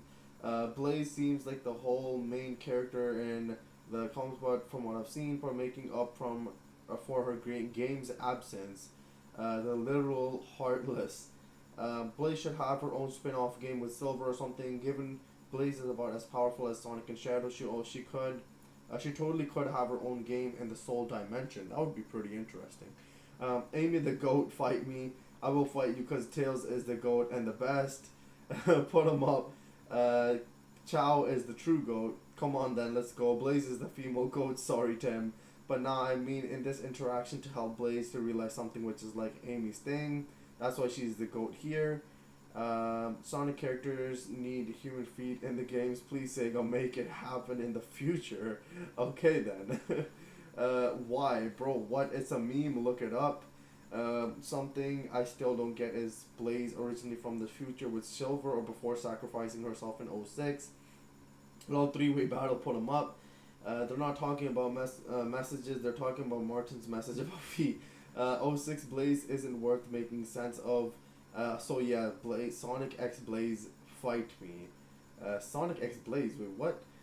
Sonic characters have even featured in the comics, cartoons, and movies.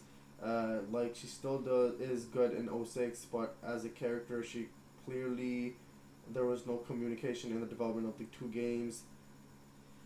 Sonami, I'm not gonna get in a shipping war with you, bro. Me neither. At least in the comics, Blaze is indeed still in Alter Dimension, also associated with Silver. Then Sonami forever, nah. So in the events of 06 was erased down. Even the kiss, wait, regardless, it hurts even if understood. Let's go, the 06 kiss wasn't canon. Haha.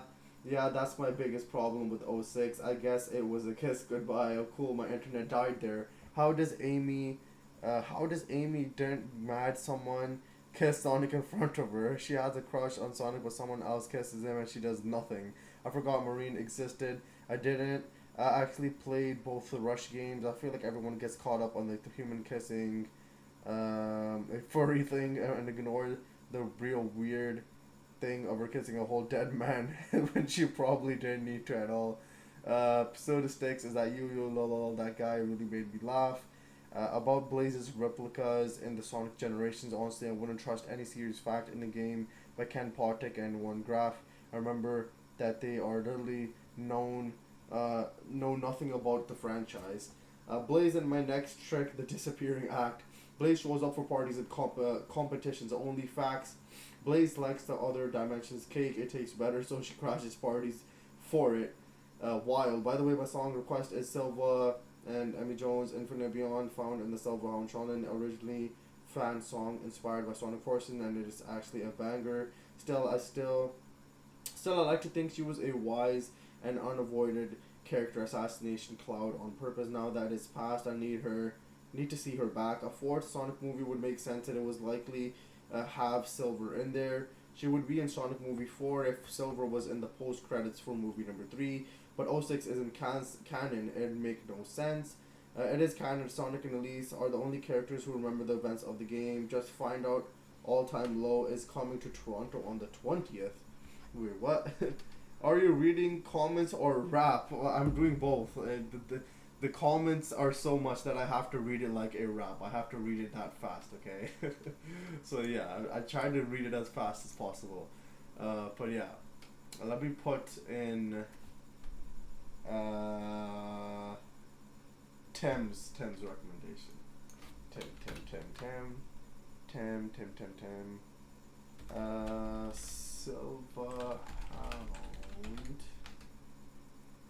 Silverhound. And Amy Jones?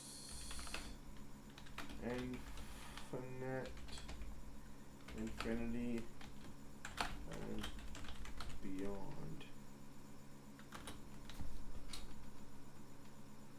Okay, I think I found it. You said on the Silverhound channel. Okay, I found it. Okay.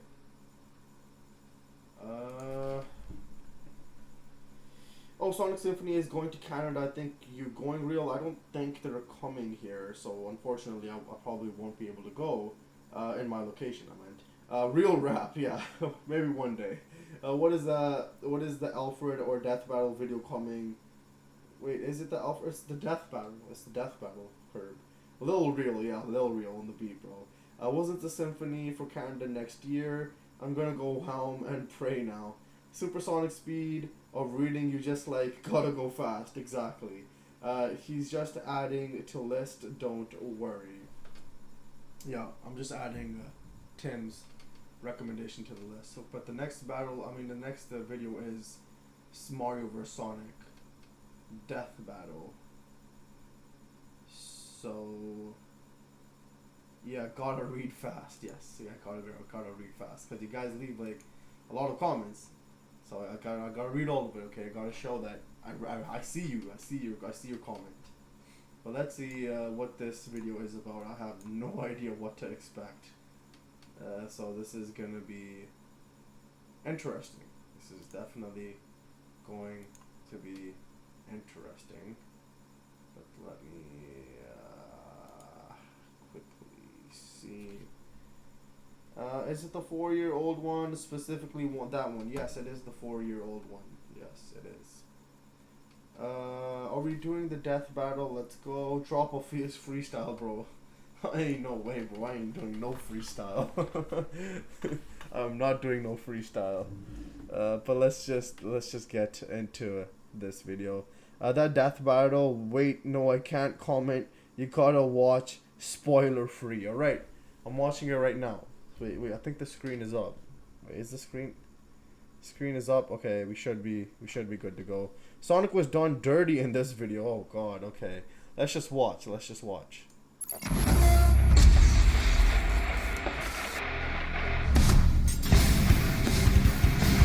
Their rivalry is legendary. Their fame, unmatched. This battle has gone on for nearly 3 decades, but today, it finally comes to an end. Mario, Nintendo's whimsical Italian turtle crusher. And Sonic the Hedgehog, Sega's specialist of speed.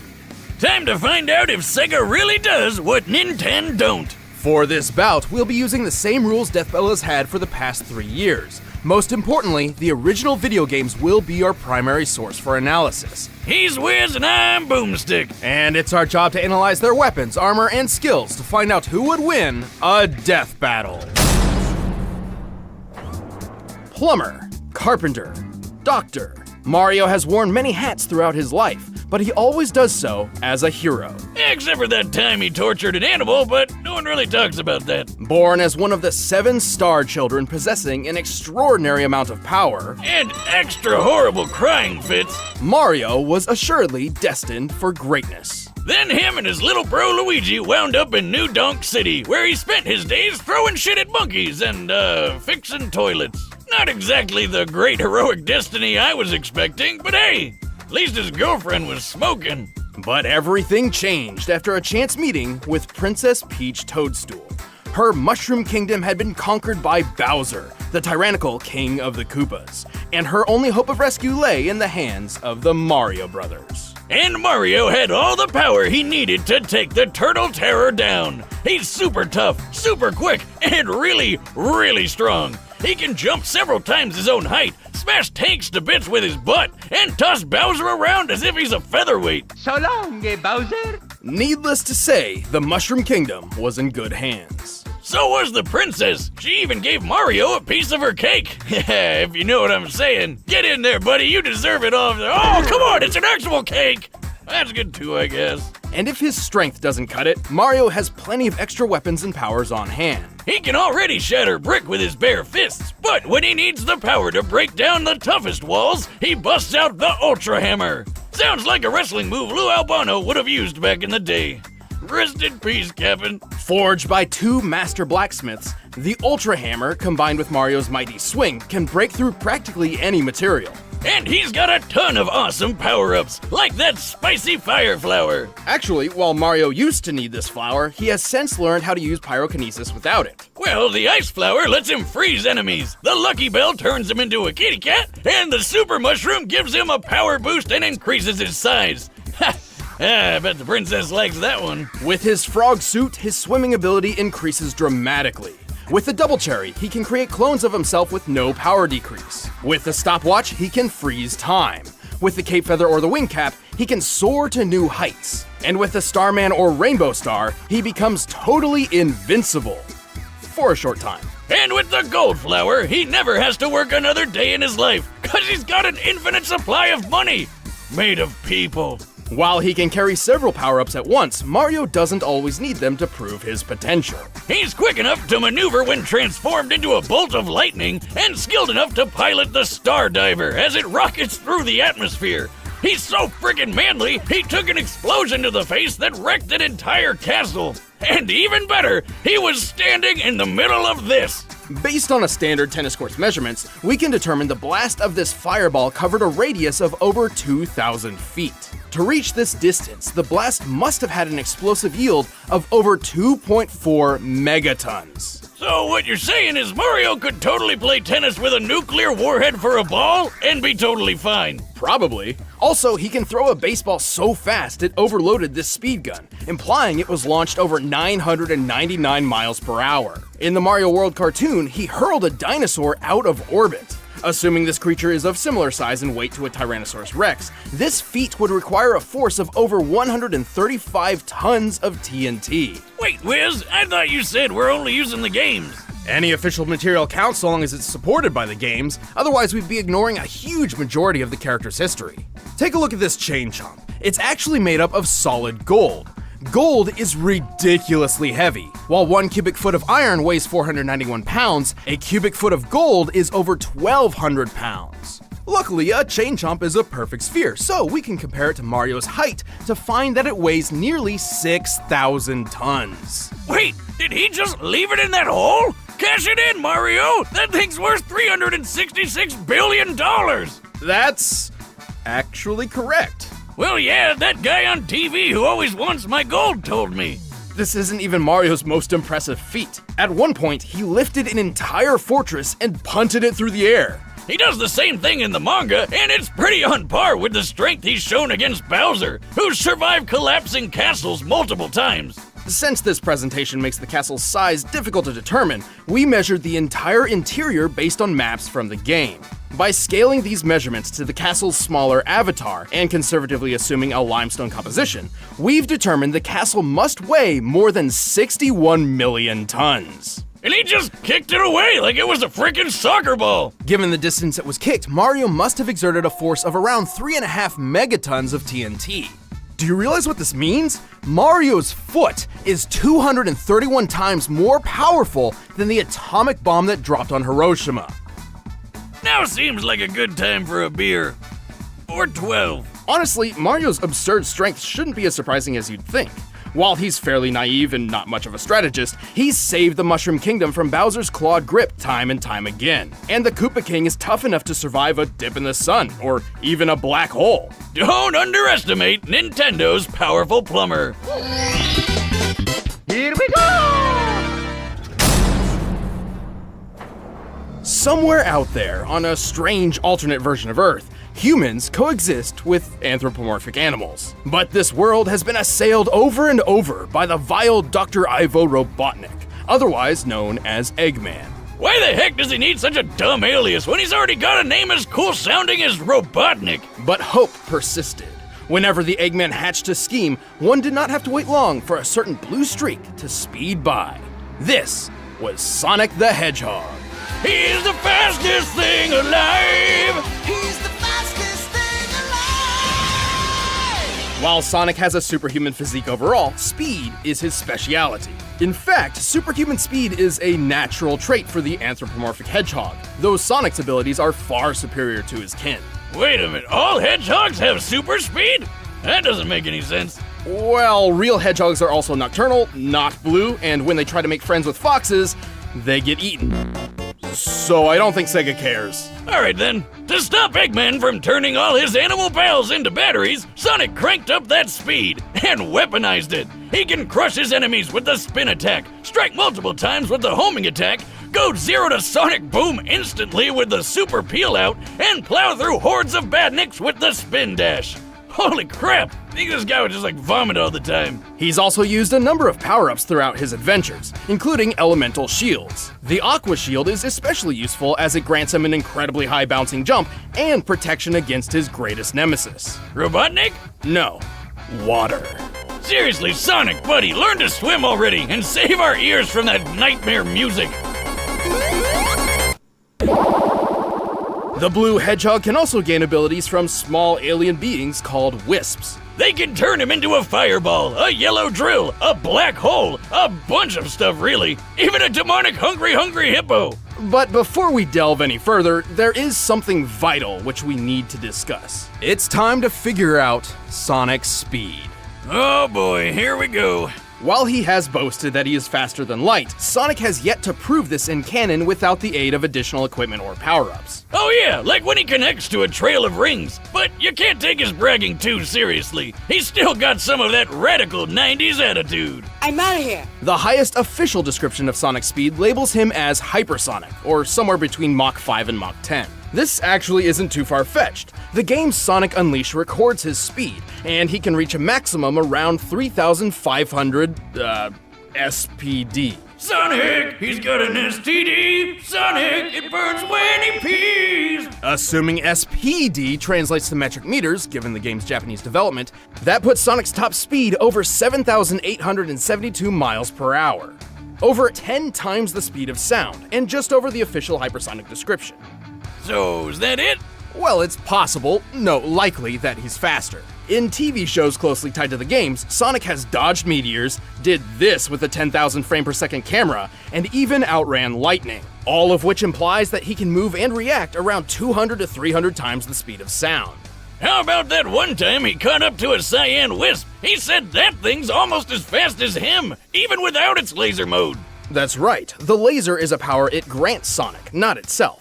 Still, wisps are incredibly fast. At one point, a group of them flew from Earth's surface to a black hole in orbit in the 20 seconds Sonic and Tails were talking. By measuring the planet's curve here, we can find that the wisp aliens must have been moving around Mach 200. As Sonic is faster than them, this supports his cartoon feats. Why isn't that black hole sucking up the Earth? That's what they do, right? It's more like a pseudo-black hole fueled by hyper-go-on energy. Yeah! If I didn't know better, I'd swear you just made those words up. Its presence near Sonic does emulate that of a singularity, and Sonic actually outran its pull for 30 seconds. Due to chaotic accretion, black holes pull non-orbiting mass inward at 30% the speed of light. Sonic's clearly pushing his running speed to its limit here, or else the black hole wouldn't have pulled him in. With this in mind, it's entirely possible that, without additional support, Sonic's maximum possible running speed must be around 200 million miles per hour. That's insane! The fastest man-made object in real life was the New Horizons space probe, which took off at more than 36,000 miles per hour. It took 9 years for this probe to reach Pluto, but with Sonic's speed, he could make this same trip to Pluto in less than 24 hours. While we're tracking speed, I've always wondered how fast I can chug a beer. Start the clock, Wiz! Are you gonna start? I'm already done. Moving on. Even with this unbelievable speed, Sonic has far more power hidden up his sleeves. He doesn't wear a shirt. He can achieve the form of Super Sonic by absorbing an enormous amount of positive energy from the 7 legendary Chaos Emeralds. In this mode, he can teleport large objects, survive planet-level explosions, launch energy attacks, and fly near the speed of light. But guess what? This isn't even his final form. After the Emeralds received a boost from the Master Emerald, Sonic could achieve his ultimate state of being: Hypersonic. He's got all the abilities of Supersonic, plus total invincibility and a hyper flash that insta-kills everything around him. Oh, and he's definitely faster than light now. Unfortunately, good things don't last forever. Without a steady supply of rings, these superforms can't even stick around for a full minute.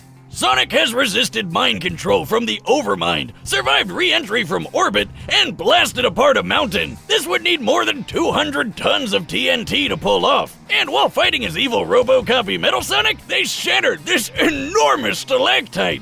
Holy shit, just look at the size of it! By comparing it to the buildings in this city and applying the density of granite, the most common rock in continental crust, we found that this stalactite must weigh almost 47 million tons, which means a break like this would need a force of almost 200 kilotons of TNT. Damn! He's definitely got what it takes to save the world from a madman scientist, even if he is kind of a dick. Well, Sonic may be a bit arrogant, and he's certainly a thrill-seeker, but at his best, he's the definition of honest and heroic.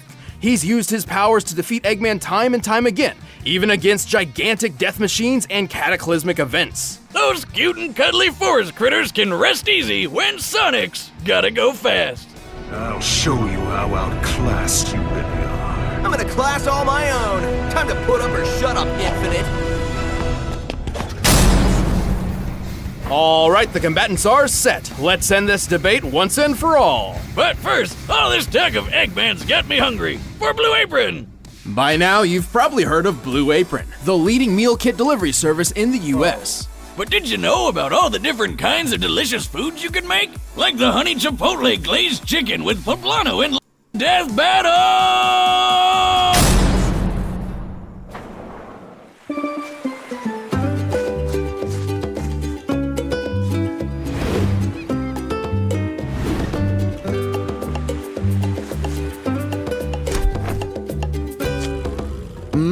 Hello? That's a mine. Finders keepers, pal.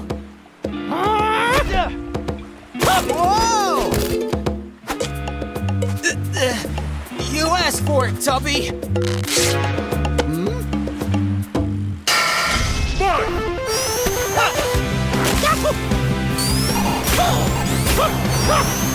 You're too slow.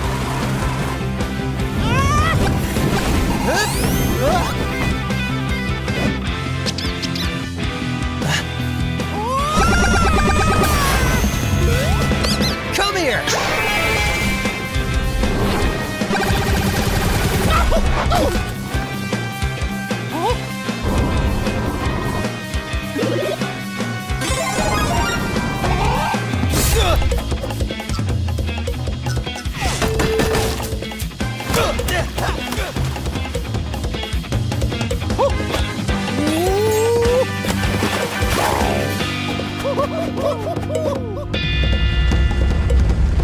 Oh, give me a break.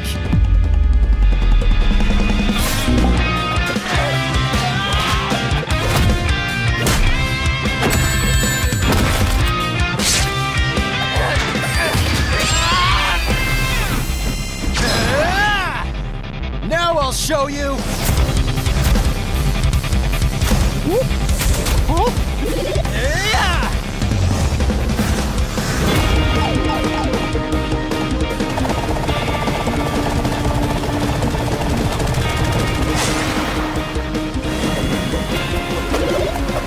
Let's go.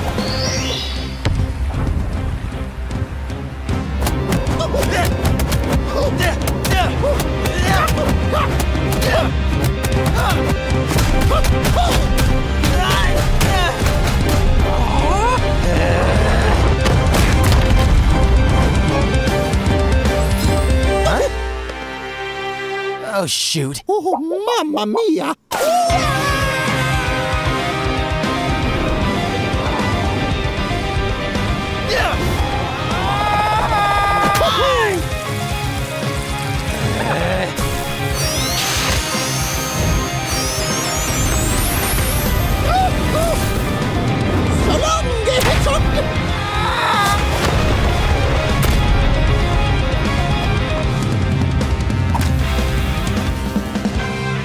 Woohoo! I'm the winner. KO! Whoa!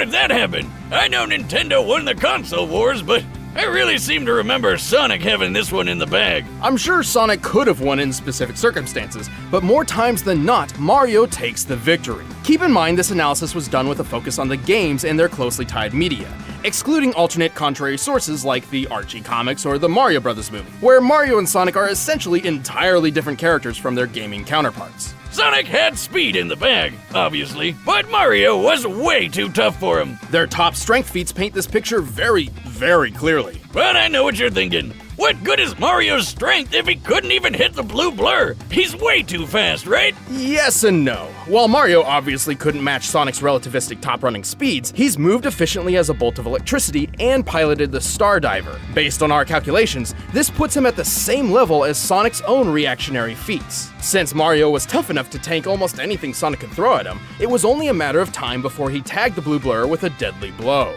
But what about chaos control? Couldn't Sonic just stop time and take care of things while...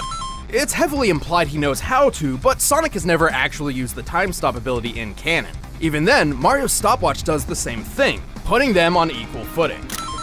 Ah, don't do that! Where's my wallet? Actually, most of Mario and Sonic's power-ups countered each other in this way. Mario even had plenty of options for defending against Sonic's invincible super forms. But Mario also had a much wider variety of power-ups, offering multiple ways to overpower Sonic. For example, he could have frozen Sonic solid, or even turned him into gold. His arsenal would always outlast Sonic's because he's been shown to carry more of them on his person. Oh god! Oh, I've seen things! But even then, Mario's durability blew Sonic's out of the water. Even if we assume the 200 kiloton stalactite feat was entirely Sonic's doing, Mario survived an explosion that was 12 times more powerful. Simply put, Sonic didn't have a lot of viable options that could take Mario down for good. I always knew Sonic was impressive, but Mario is just ridiculous. Probably that mustache. Sonic was obviously incredibly fast, but he couldn't compete with Mario's superior strength, durability, and varied arsenal. He got Mario'd. After 100 episodes, you still can't think of a good pun? No, but now they can see me do this. Ah, check it out, Wiz. The winner is Mario. Thank you for watching our 100th Death Battle episode, and props to Blind Ferret for that phenomenal battle animation. To celebrate 100 episodes, we have a limited edition poster, which you can pick. Alright, that was interesting. Definitely interesting. That's cool how they do this, like they analyzed like just everything in general. It's pretty cool and interesting how they did that.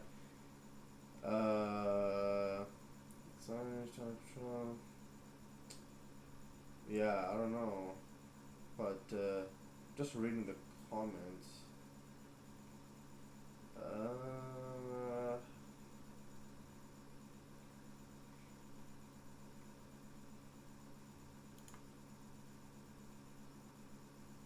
Yeah, it was interesting, but I think they do Sonic a bit dirty though.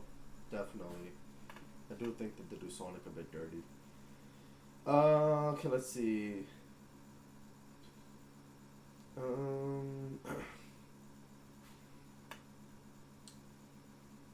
Sonic was done dirty in this video. 20 minutes, you should watch the rap battle. Sometimes, yeah, Death Battle has a problem with being biased. This is probably going to be a new meme of a stream after it's no use, gotta read fast. That's all I'll say. The voice bro, Curb, no, that's why I was gonna say, but you spoiled it anyway. But to be fair, I feel like they downplayed it to death. Boomstick, my problem with the Death Battle is that they don't follow their own rules. They're using non-canon media instead of the canon material. I thought they were gonna fight. They're explaining their backgrounds first. KR, they have to establish their feats and techniques first. They talked about their power, so you have an idea of how it will go for both sides. Except this battle was bull. I'll explain why after. I haven't watched Death Battle like that in almost 10 years, except for the Samurai one. So what's this video about? Who will die in the battle, KR? There's an actual fight animated battle soon. Alright, bro, half the stuff they say. Oh, also, he survived being electrocuted and survived a fall from space and survived murder. Yup, my hand twitch is to my arrow keys to skip promo. Yeah. Fight. These guys are friends, so why is there still a debate? Entertainment, cause sillies. By the way, I don't know if you know this, but already, but Mario's voice actor is retiring and becoming a Mario ambassador, whatever that means. But like, that's interesting. Silly fun.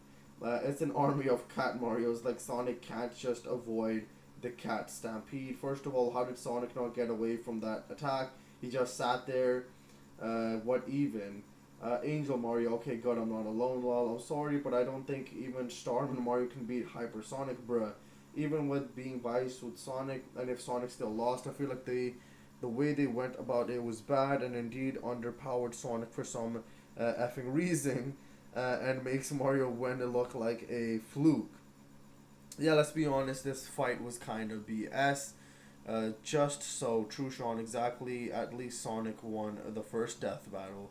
Officially moved in Electricity. Okay, see, that didn't happen, so though that's bull. I'm still don't like Mario wins. I'm Sonic fan more. Frontier Sonic enter the fight.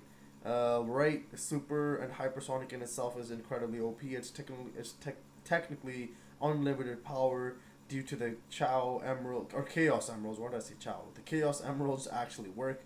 A lot of people have a lot of problem with the fight, and I see why. But hey, Shadow beat Raikou and Silver beats Trunks, so that's a dub. Now it's time to decide power things between Zavok and Bowser. Sean, why did you have to talk about Charles leaving the Mario as a role as Mario? That's a pretty sad reminder. Bro, I still don't know what it means that Mario's voice actor is the ambassador. I don't know what that means. But let's watch the new chapters themes, because apparently it's really good. I swear we watched this before. I don't remember now, but I feel like we have.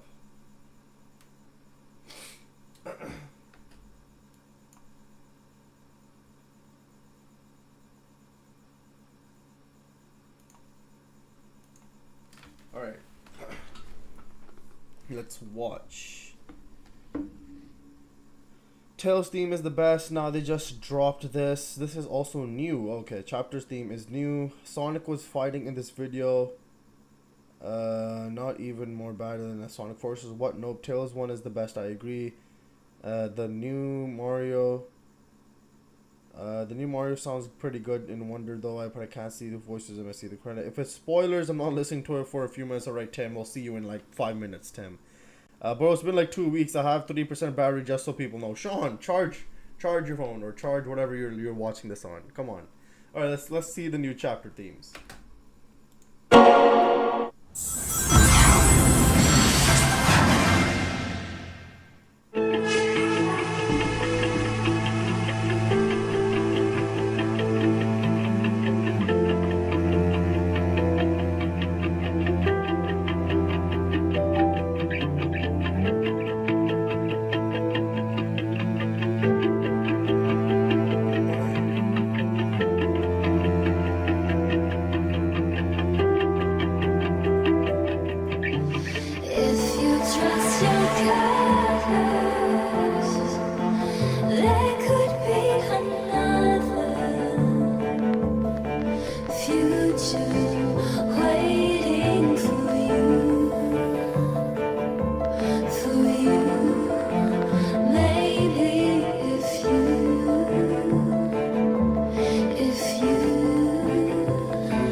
it's going to be available on September 28th. The new story, new playable characters, and new challenges. And a lot of you guys have been saying that you are excited for this update, basically, which is good. Let's just see what you guys have to say real quick. Gotta go charge. I'm biased, so I have to say Tails' best theme here. I generally like it the best.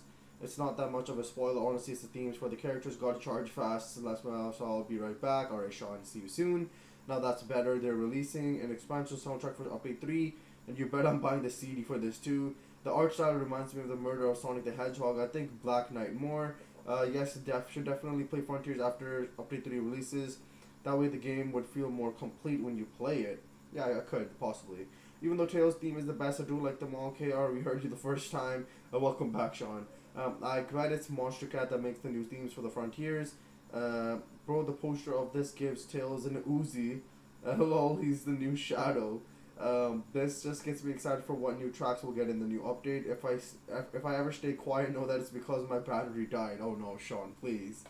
I think there are technically the first character themes we've had in 20 years. If not, could be some of the vocalists like Laura Brem. Distinct vocals. I would have never thought of the characters having trap beats as their themes. I'm playing as Tails first. What video is next? Carefully puts headphones. Is it safe? Yes, it is safe, Tim. It is safe. No spoilers for Tim, guys. No spoilers at all. So we're good, Tim. Also, I be right back. Okay. See you soon, Tim. We're watching illegal and unauthorized bootleg uses of Sonic the Hedgehog, which was a recommendation from I forgot the name. It was one of the new people. I forgot who it was now, though.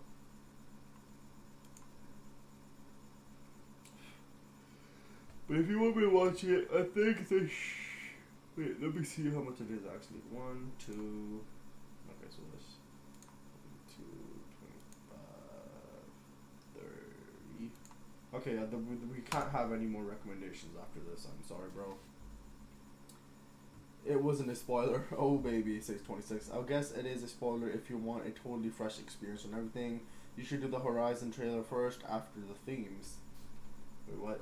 Okay, we're watching this illegal and unauthorized bootleg video. And then whatever, we have 4 more recommendations, or 4 more in the queue. And then that has to be all for today. Because I do have to go do some schoolwork and stuff like that. Yes, it's sad. It is very sad. But yeah, let's quickly load, please. Just please load. Okay, there we go. Alright. How long has it even been?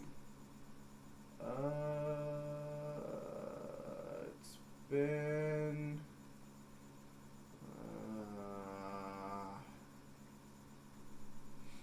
real time. I only have 4 requests for the final song.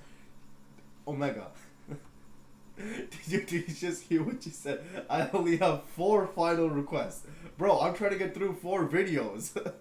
Just give me a minute, we'll see. But I legit, I have to go do my schoolwork, bro. Like, it's not good. It's not good. God, because it's just some long thing. Bro, I dropped out of school. They treated me like crap. Yeah. You said that last time, KR. But just screw school, bro. Screw school. School is not fun. It's not fun. But it's already been. Wait, where is? Oh, it's already been 2 hours and 10 minutes, bro. I said maximum like 2 right or something like that. I don't know. Whatever.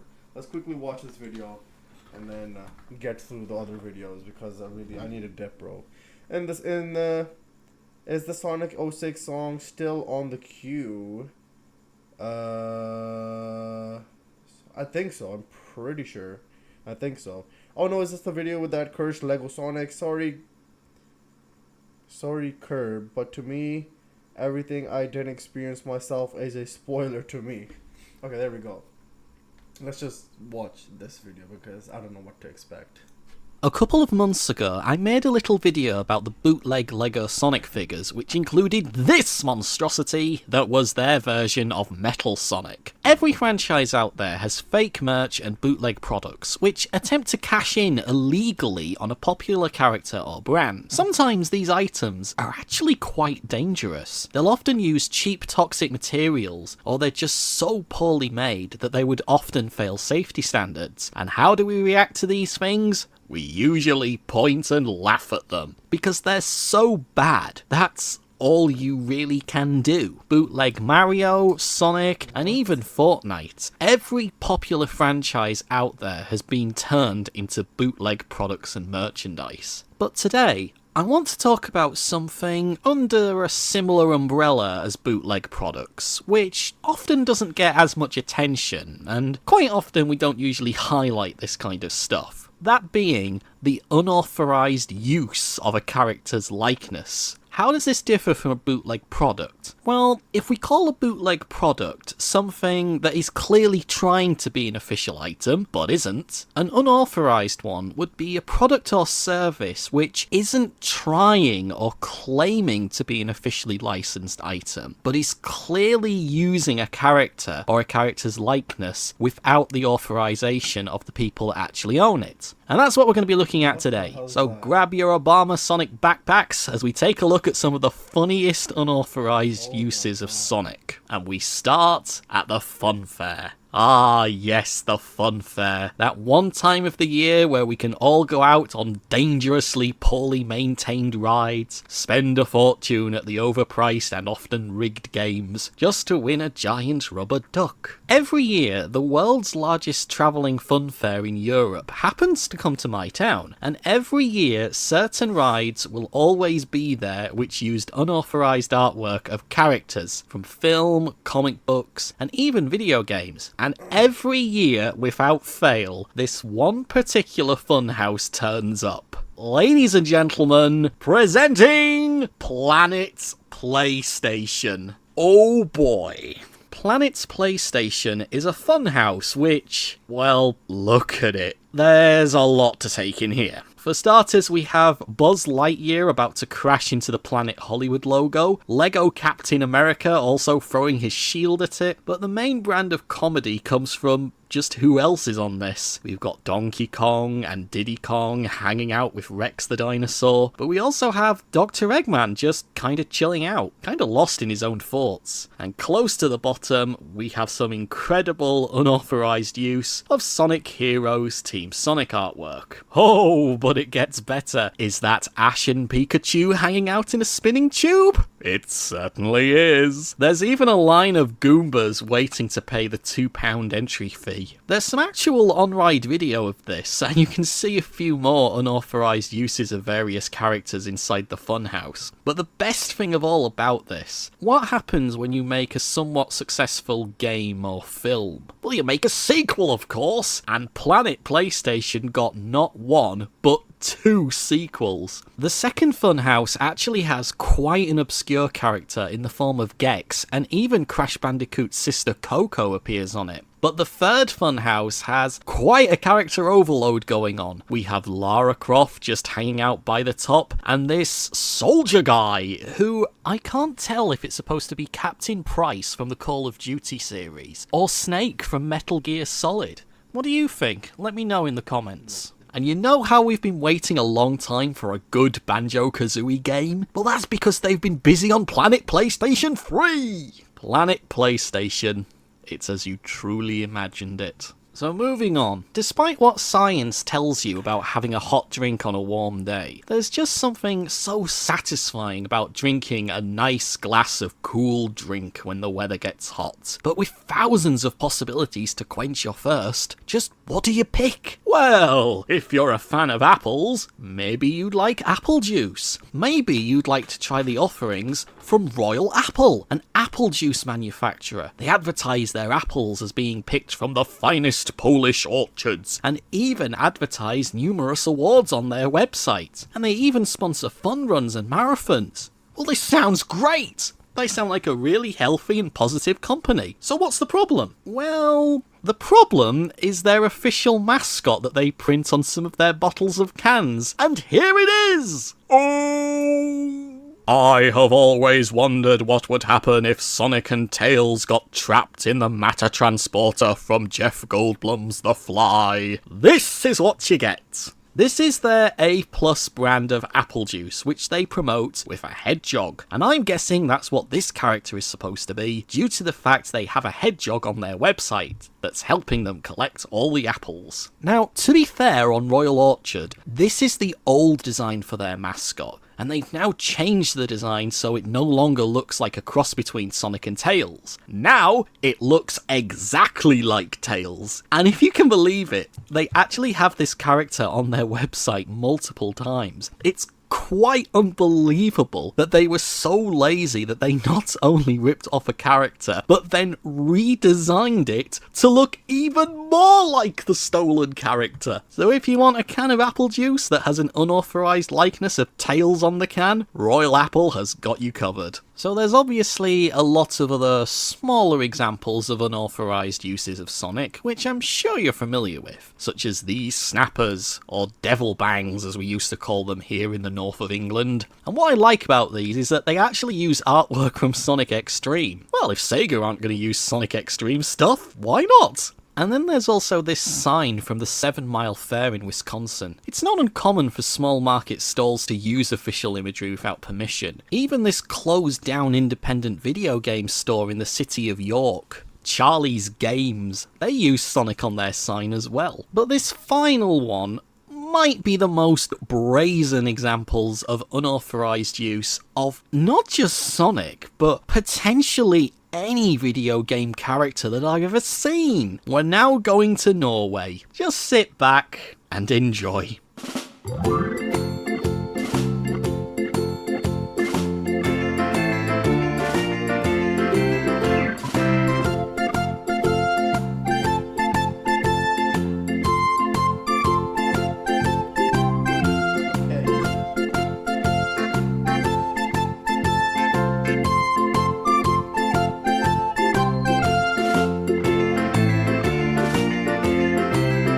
So I'm probably going to pronounce this completely wrong, but these trucks belong to a trucking company called Orjan Ora. How long have they been using Sonic on their vehicles for? Well, whilst I don't know the exact dates they started doing it, the company was established in 1998, and based on images from the Berglil Truck Stop forums, some of these date back as far as 2007. Yes, guys, they've been doing this for over 10 years. And this isn't just a case of having Sonic on the truck.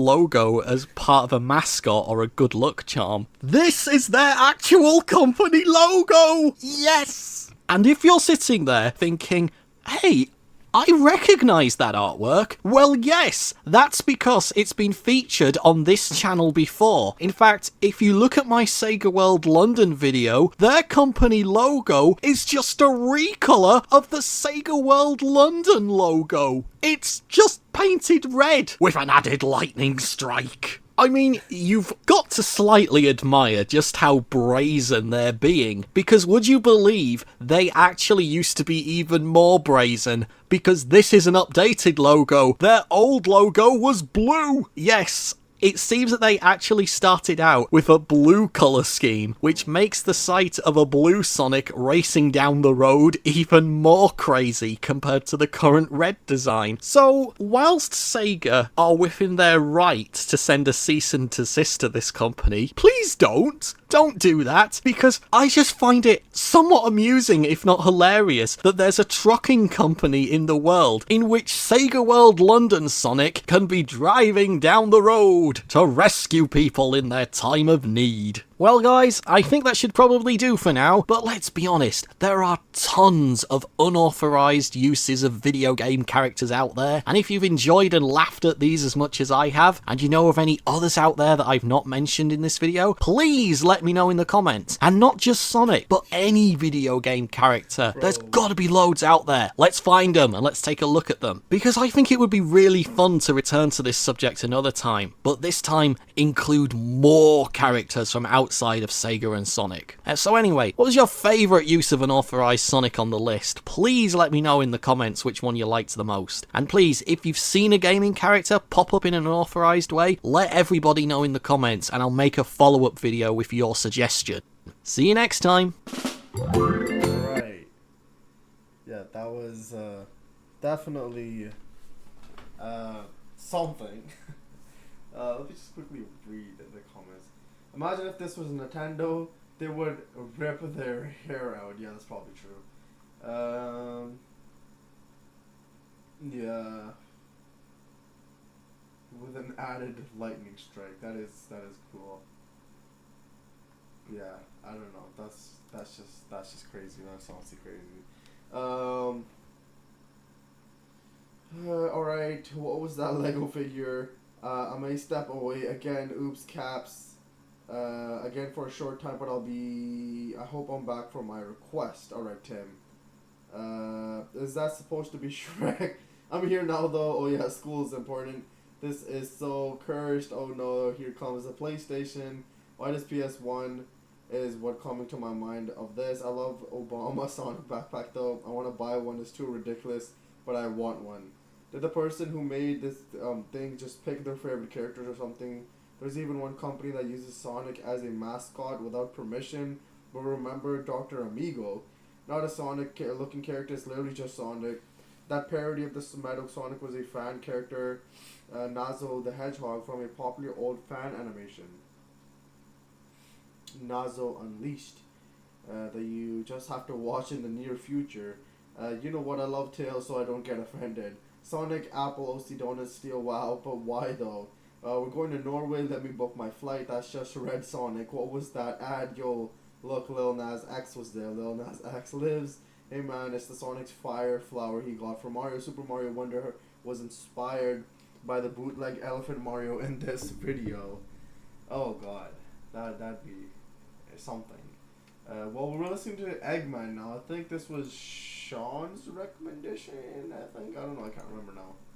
Yeah, I'm pretty sure this was Sean's recommendation, but I think Sean's battery died or something because he's not. He did actually. He did say, "Bro, remember Dr. Amigo." So, Sean, I hope you're still around. Your battery's still alive and stuff like that. We were here with your recommendation now. I live. Okay, yes, he's here. Okay, yes, he's here. Okay, let's check out. Oh, as Post Malone once said, I'm calling her Shrek because she called a donkey. Oh yeah, that lyric. Oh god, yeah, that was some lyric. But yeah, let's just listen to this. It's a different animal, not an elephant. Sean, rest in peace, to live and to learn. Okay, let's just listen to this song, guys.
Just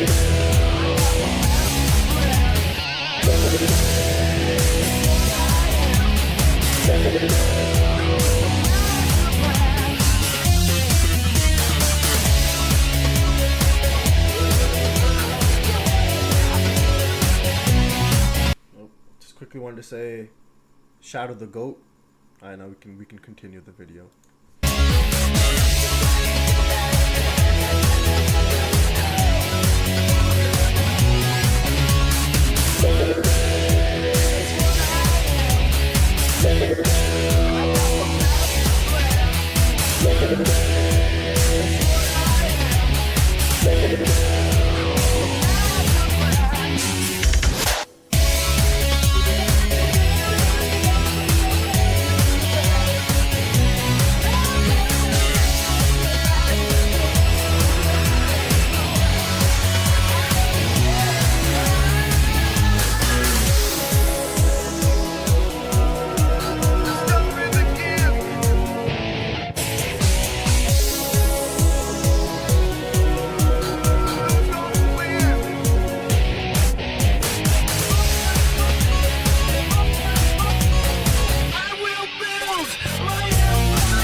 That was a good mix. I really like that mix. Honestly, it was really good. I'm pretty sure we checked out the Eggman song like so long ago though. It's been a really long time. But I honestly did like this mix. It was honestly really nice. But let's see what you guys have been saying. Shadow the Goat, you said Tails wrong. Shadow the Hedgehog Final Haunt OST is a banger. You misspelled Shadow Lil. He said he said Tails wrong. I really love seeing a real vibing. Thank you. Like it was a good vibe. It was honestly a really good vibe. I thought there was gonna be vocals. What do you mean? There was some vocals in the background. What do you mean? There was some vocals in the background. It wasn't just music. Did you not hear the vocals in the background, or I don't know. But I think who recommended Sonic Adventure 2 reimagined animated music video? I think that was Tim. Tim, was that you? I can't remember now. I think it was Tim. Like proper vocals, yeah, that's fair. But it was a mix, I guess, of the song, so I do like that.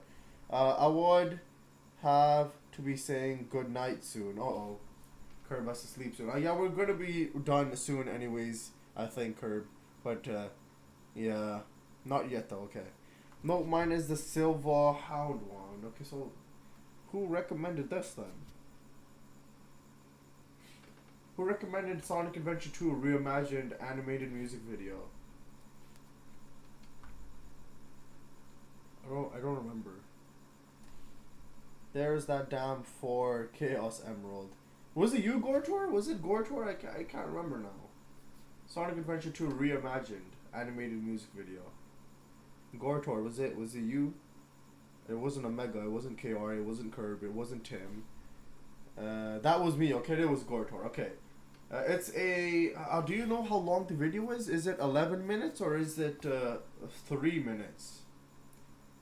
I just want to double check which video it is, Gortor. It's either a 3-minute video or is it the 11-minute video that you were talking about? Yo, where is Alex? Exactly, I was thinking about that too. I'm like, Alex is, I think he's just passed out, honestly. I think he's gone to sleep, or they are gone to sleep. 11 minutes. Okay, I got you, Gortor. I'll watch it right now. Yeah, but I do think that Alex just passed out, because I think I usually start the live stream around like 12 or 1 or something. Today I started at like what, 4:30? I can't remember, something like that, or something. Yeah. So I think Alex just like, okay, I'm going to sleep. I'm passing out, which is fair. It's fair enough. But yeah, let's check out this video from Gortor, or is Gortor's recommendation. But let's see how this is. Just want to double check if the screen is up. It is. Okay, we're good to go. Let's go. I hate ads.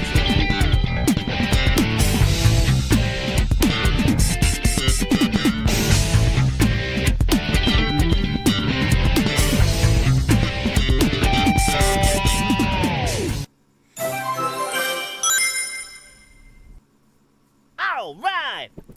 You're tuning into the Cruxicon channel. Yeah! Enjoy the show!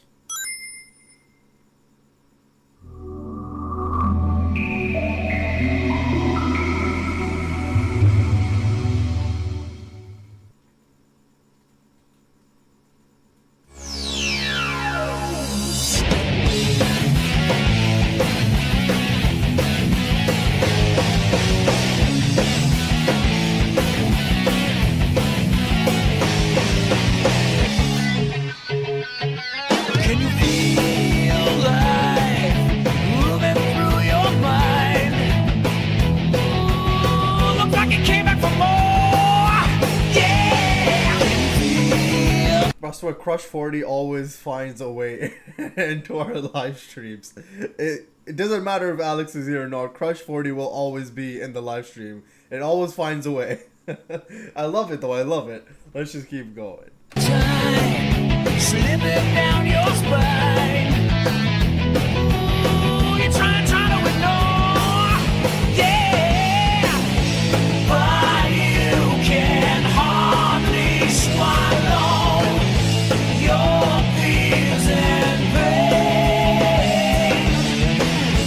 when you can't help but follow and put you right back where you came.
Do not say it, do not say it, do not say it, do not say it, do not say it. Okay, nothing happened, nothing happened, nothing happened, nothing happened, nothing happened. Do not say it, do not say it, do not say it, do not say it, do not say it. We keep on going, okay, where the video is keep going. Do not say it, do not say it.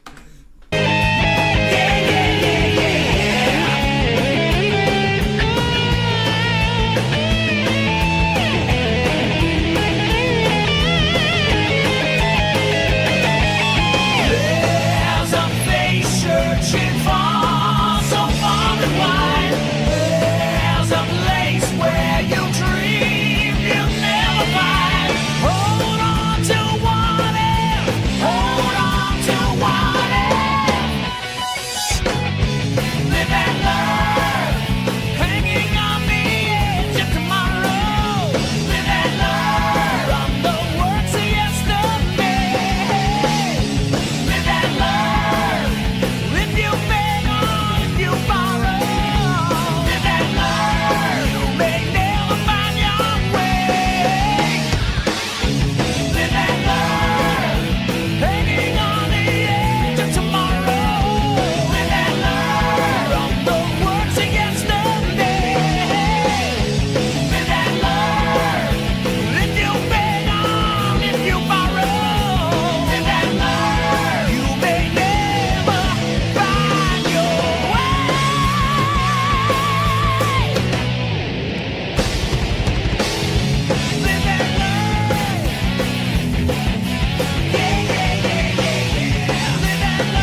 Okay.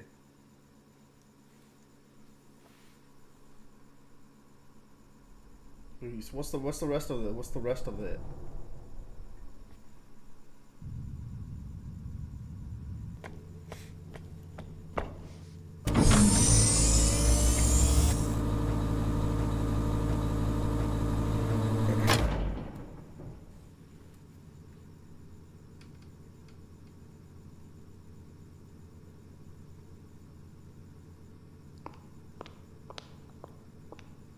Where is Shadow?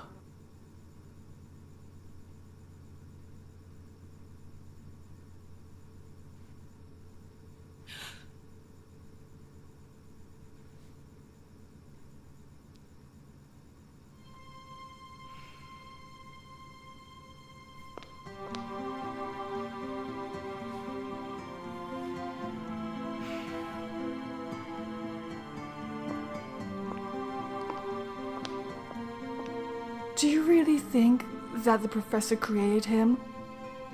To carry out the revenge on all those who live here? On Earth? Whatever his original purpose on Earth was, he will be remembered as a brave and heroic hedgehog who gave his life to save this planet. I guess you're right. Well, those gems aren't gonna find themselves, right? As a child, I looked up to my grandfather because of all the great things he accomplished in his life. He was my hero, and I wanted to be a great scientist like him. But did he really mean to destroy us? You know, I've learned that morality isn't black and white as some people think. Sometimes you do things because you think it's right, even if everyone else thinks you're wrong. I think your grandfather was angry because something important was taken from him. Maybe Gerald and Shadow were more alike than we thought. You're right. Whatever you're thinking about, try not to think too hard on it. You wouldn't want to hurt that pretty little head of yours after all. So, what's next for you, Rouge? Off again to find those jewels you love so much? Nah, I think I'm gonna give up that line of work. Wait, really? Of course not! I can never retire from jewel collecting. However, I've got something better than jewels I'm thinking about right now. Oh? It'll all work out. You'll see.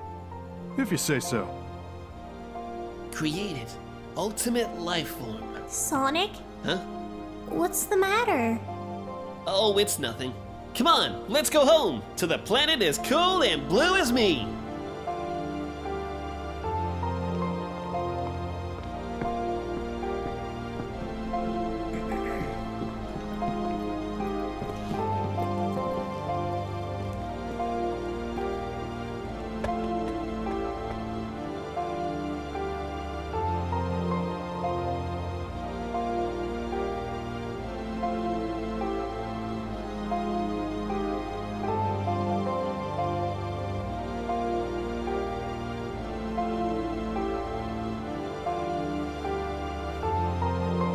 Sayonara, Shadow, the Hedgehog.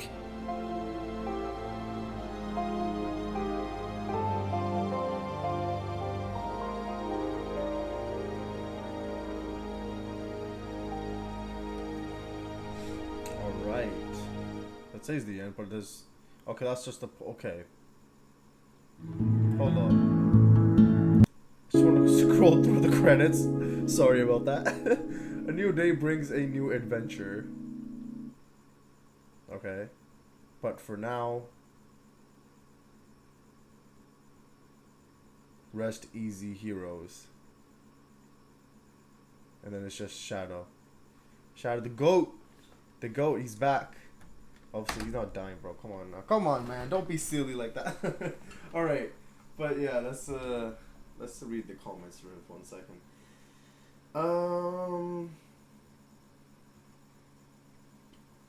I hate ads. Ads are the worst, especially double ads that are unskippable. Can you feel it? Wait, can you feel like Dreamcast boot up is so good. Hey, Crush 40. Bro, they put in a real egg model on Eggman's face. Crush 40 looks like I came back for more at real time, but you can't hardly swallow. It's so weird. I recognize some of these animation styles. See, Crush 40 will never leave you, real. Crush 40, do you know the way? Down to the colors they choose and how they shade. Live and learn, people. Real, no. I have an announcement. You thought it first. Look, I did not think about it, okay? He did the thing to the moon. That will never disappear. That's my announcement. Insert getting off of my chair. I'm out of, oh my god, okay. You may never find your way for Maria.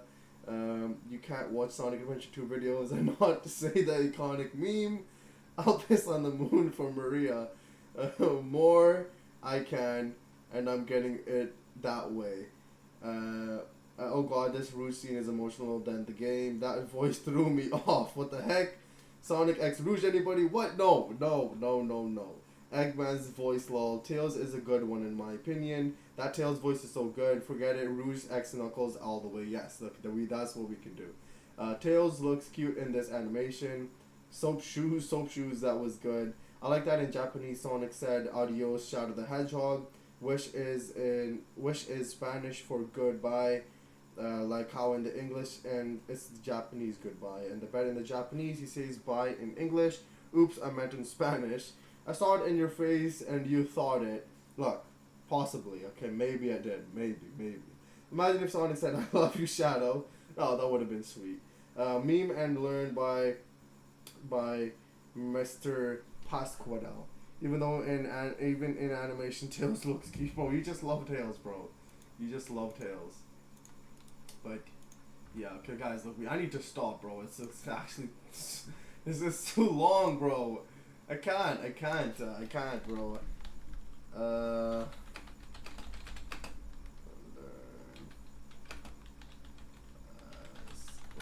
I do, and I'm not ashamed of it. Good. Don't be ashamed of what you like. It's fine. Do not be ashamed of it. There's nothing to be ashamed of. Okay, who recommended Aquatic Bass full mix from Sonic 06? I think it was Cheese. Cheese, was that you or somebody? I can't remember now. I think it was Cheese who recommended it. Who's next? Tim. I think it's Cheese and then Tim. And yeah, that was me. Okay, it was Cheese. I am waiting for my request so I can watch the rest later. It's getting late. We're almost there, Tim. Just 5 more minutes. And I gotta go outside. We're almost there. Almost. Just almost. We'll watch this. We'll watch this first, real quick. The full mix, Aquatic Bass. And yeah, I think we should be good. But okay, yeah, let's watch this.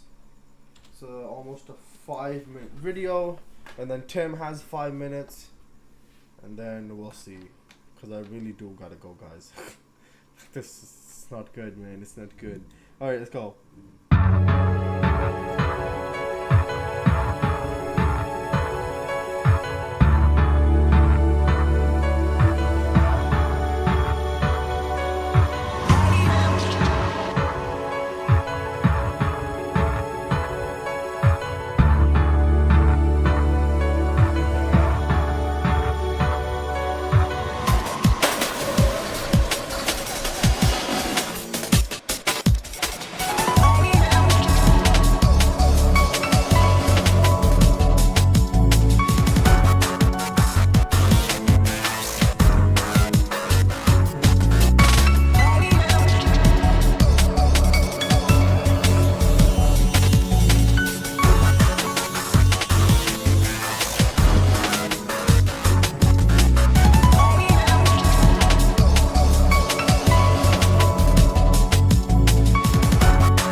was a really good mix. That was a really good mix. I liked it. That was a really good mix. Yeah, see in the comments, great job bringing the two levels together. Yeah, it was a really good mix. I liked it. It was good. Let's quickly see what you guys have to say. Sonic Livestream number 67 gonna be hype. Oh yeah, it's gonna be hype for sure. It's gonna be like what? Near maybe like the middle or nearish of the end of next year or something like that. Yeah, it's gonna be a while from now. Deep down, everybody knows that Shadow is the most popular. Or wait, what? Sonado is the most popular ship in the fandom, but every day, everybody just trying not to speak much about it. Do you have Sonic Frontiers Final Horizon trailer? I do not, KR. Gortor, please don't call me out like that. Okay, you'll remove the Alfred video from the queue and have Meme and Learn as my last recommendation. Okay, Kirby, I will do that. I try to keep myself in check at all times when it comes to my actual favorite ship. This is a nice mix though. What's it called? It was, I forgot what it's called now. I took the video off of, I'm sorry, I don't know what it's called. Hopefully you saw on the screen though, Tim. Hopefully I can see when they look at the back of the vid. I stay out of the whole shipping thing after years and years of participating in the Sonic fandom online. Nothing is a surprise anymore. Laldito, considering I am practically dust, but I know not everyone wants to hear me babble about that. But not that it's something shocking. It was a really good mix, I agree. This mix combines two separate tracks into one, which is a lot more convenient. Real Time Tomorrow is 18th, right? Nate's album To Let Go tomorrow. Yes, it is tomorrow. It is the 18th. Can you watch the trailer? Lol, it's okay. I'm pretty sure we watched the trailer. Did we not? Or I'm confused now. But let me quickly see.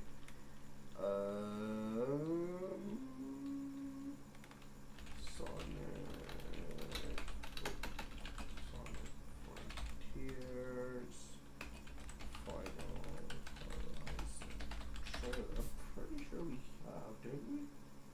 We didn't. Okay, it's 59 or 49 seconds. So we'll watch that. Ship was aside, we have to go fast with the videos. There was a new one, it wasn't a trailer, it was just the themes. Okay, I got you. Alright, well, next up is Tim's video. Silva Hound and Emmy Jones, Infinity and Beyond. So, Tim, your time has finally come. It's here. The video is finally here after, like, 2 hours of you recommending it. But it's finally here, okay? So I hope you're happy and excited to see this track once again. So let's just put the screen up. Tim, you better be ready, Tim. I think the screen is up. Let me just double check. Okay, it is up. Alright. Okay, let's go with this video now.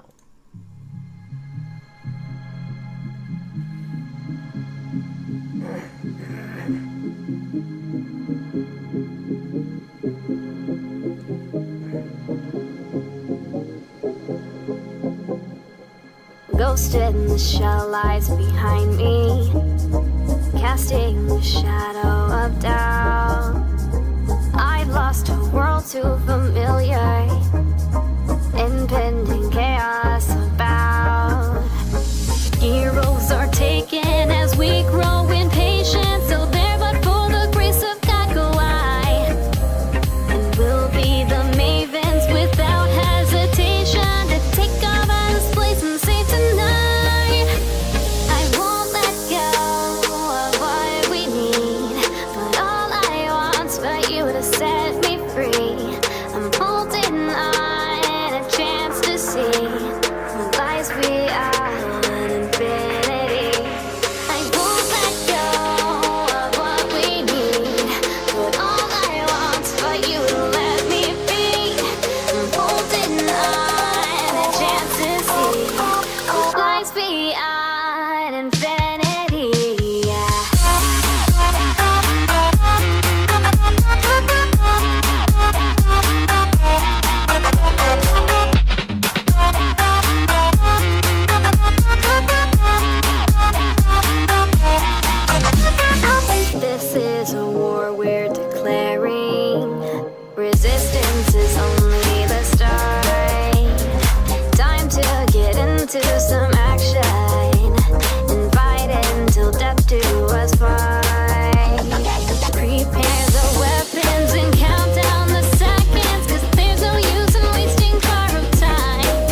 like the voices. I really do like the voice, but it is definitely, it's not in your, like, I don't know, I felt like it was going to be more so hype, but it's a lot more chill, and I actually really like that, you know. I thought it was going to be more so maybe that hype, because as they were building it up, I thought maybe they're going to bring in, like, maybe that just a bit more hypeness to it, but it's actually a lot more chill and laid back, which I honestly really do like.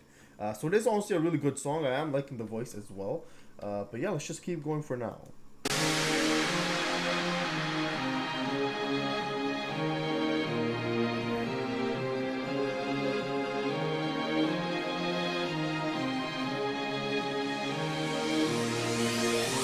I won't let go of what we need, but all I want's for you to set me free. I'm holding on a chance to see what lies beyond infinity. I won't let go of what we need, but all I want's for you to let me be. I'm holding on a chance to see what lies beyond.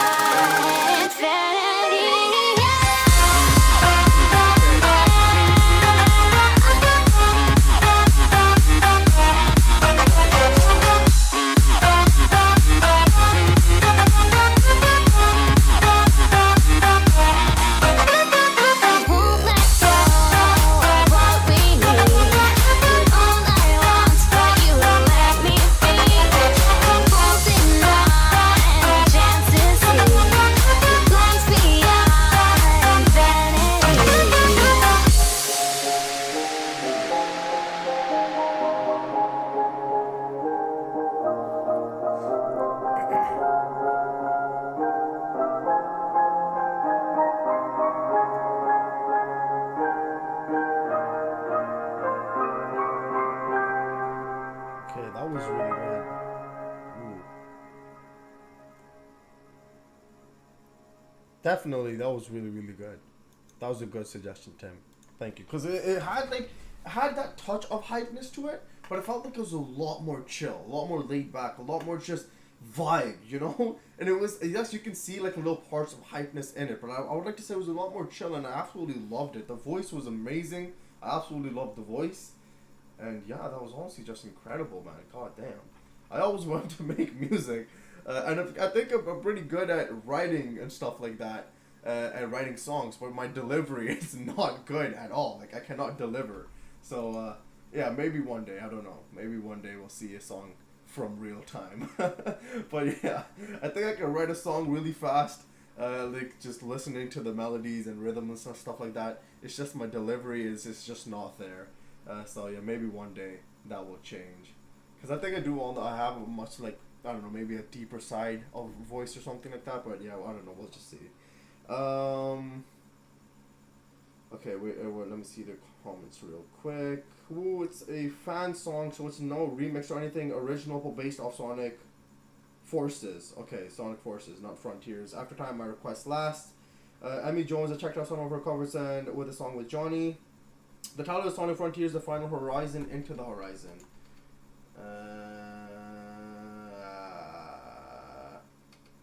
Okay, wait.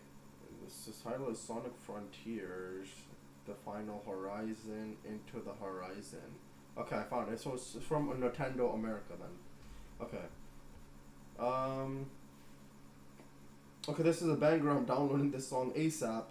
Yeah, I like this as a chill vibe. Question, will you react to Sonic Prime as a series in the near future? I have absolutely no idea, because it's probably copyrighted or something like that. Also, those characters on the drawing, those are characters from Forces that you can create with their own flair from the artist, of course. Love it. Yeah, I did like the characters as well. I did notice that. I feel that your hype comment, copyright issues for episodes, he either needs to blur the videos or screen or cut some parts out in his reaction, yeah, which is just, it's probably not worth to do that. Is Salva a DJ or a new EDM musician? That makes me think if Martin Garrix and or David Guetta composed a song for a Sonic game. I actually really loved that track, to be honest. Yeah, it was really good. Okay, I died. Welcome back, Sean. What did I miss? I think quite a bit, but not too much. I'm not sure. Emmy Jones Sonic song, autotune. Oh no. Yay. Glad y'all liked it. To me, it felt like the quiet before the battle/storm, but it's hopeful, not stressful. Yeah, exactly. That's a good description, actually. Why? Anyone here still have requests? My suggestion that's 4 songs. Can we make it real time? We'll see, Omega. You should do Frontiers Into the Horizon, then I need to go to sleep. Okay. Okay. So you want me to do the trailer first, you said, Curb. Okay, you should do trailer, then meme. Okay. And I'd give Sonic Prime an 8 out of 10. Alright, that's still not a bad rating, though. Okay, let's see this. Trailer thingy. I'm gonna just put the screen up and hope for the best. Okay.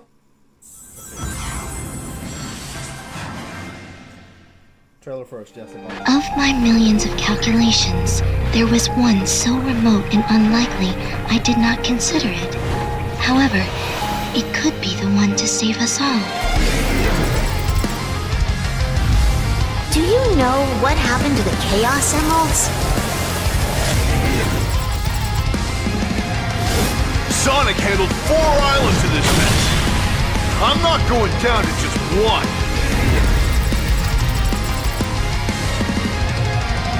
Every time I interact with cyberspace, I'm getting more corrupted. I know it's been rough, and things are confusing, but I need you guys to just follow my lead. No time to lose. Alright. That was the final Horizon update. Again on September 28th. Yeah, it was nice. It was nice. Okay, let's quickly watch the thing now. Okay. Trailer first, trailer from Nintendo channel. Nintendo, don't just joking, still amazing trailer. See y'all, good night, good day. Thank you, Tim, for joining the live stream. Have a great night or a great day in general. Thank you for joining us here. After the stream, I'm gonna make a Sonic Boom video. Oh yeah, I don't hate Prime. A lot of unnecessary things though, and Sonic has ADHD for some reason, but not bad. As much as the final boss absolutely needs the overhaul, I hope they don't completely get rid of the something type fight. I'm one of the 7 people who likes it. 10 days until that update, bro. Yeah, the update is coming really soon. The next video is Meme and Learn. So is this a spin-off on Live and Learn, or what we expecting here, Kirby? What we expecting? So this is gonna be really interesting. First song to Jess is a cover song. You're okay with that? 1 second, Mike. We're coming with the last video with Kirby, then I'll get into yours. Just give me a second. I'm so excited. Yeah, for the video or for the update? I think you meant the update, but let's see what the video has to offer too. File select.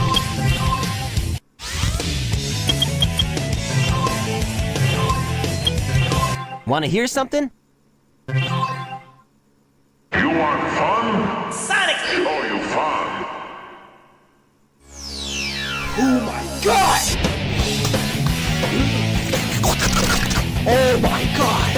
Oh, Sonic Adventure 2! Holy shit! Oh my god! Oh my god! Ah! Can you feel my dip moving through your mouth?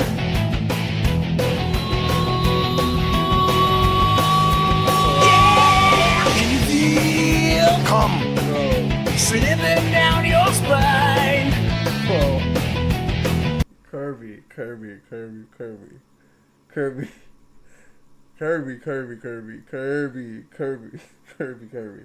Kirby. What? Kirby, bro.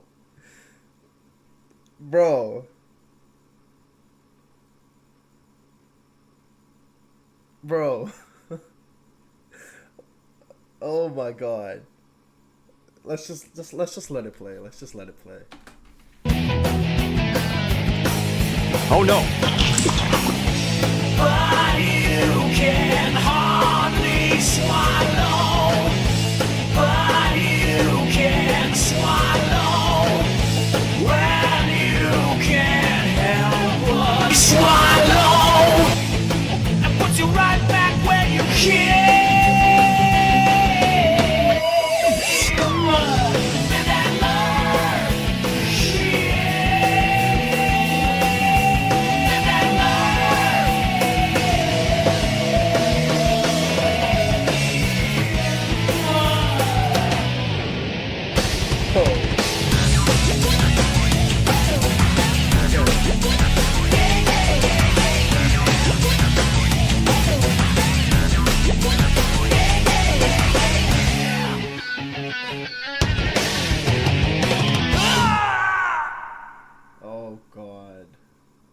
Okay.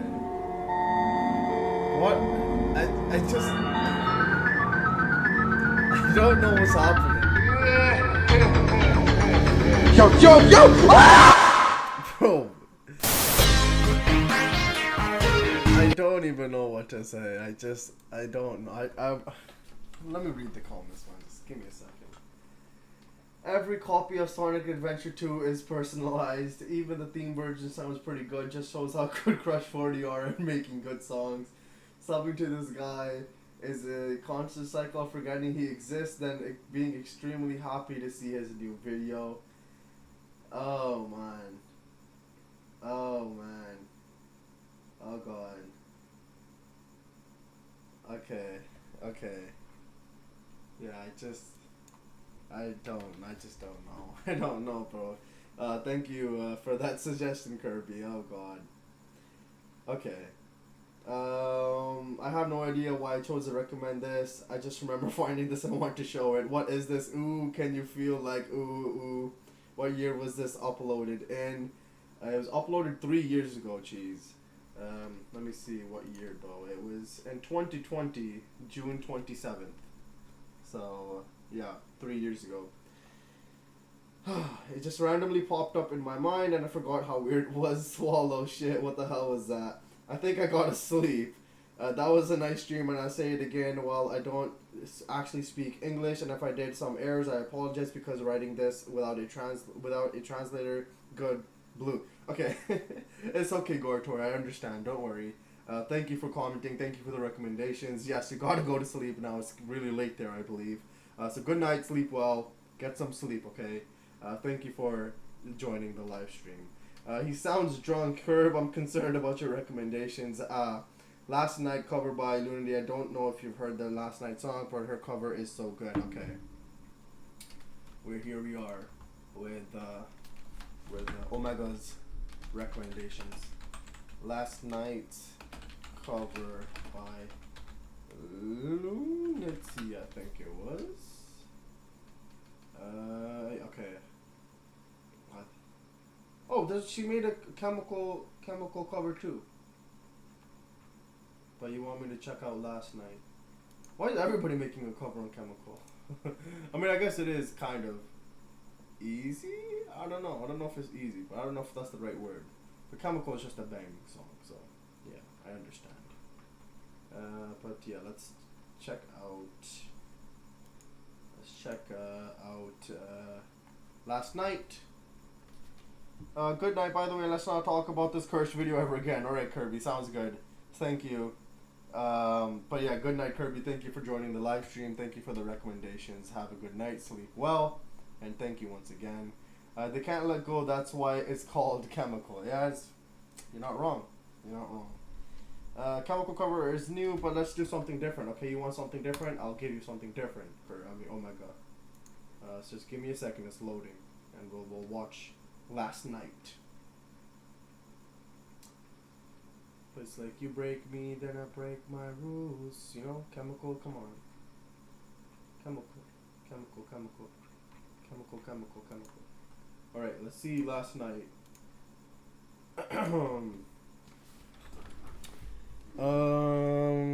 Post Malone, Crush 40, forever with Real. Yep. They are forever going to be in our live streams now. Let's see how this cover goes.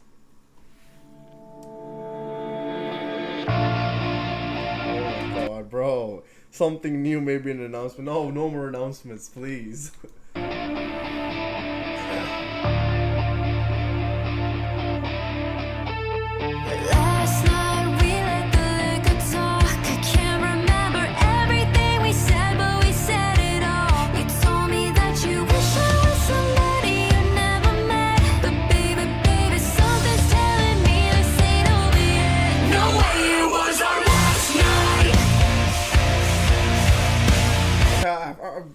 I don't know if I've heard this song before or we've heard this song before, but I remember this song. So I remember it. So I don't know. It's just, I don't know. I remember it. That's all I have to say. Frick up. Wait. That's all he said. ST Frick up. Yes, Sean. Oh God.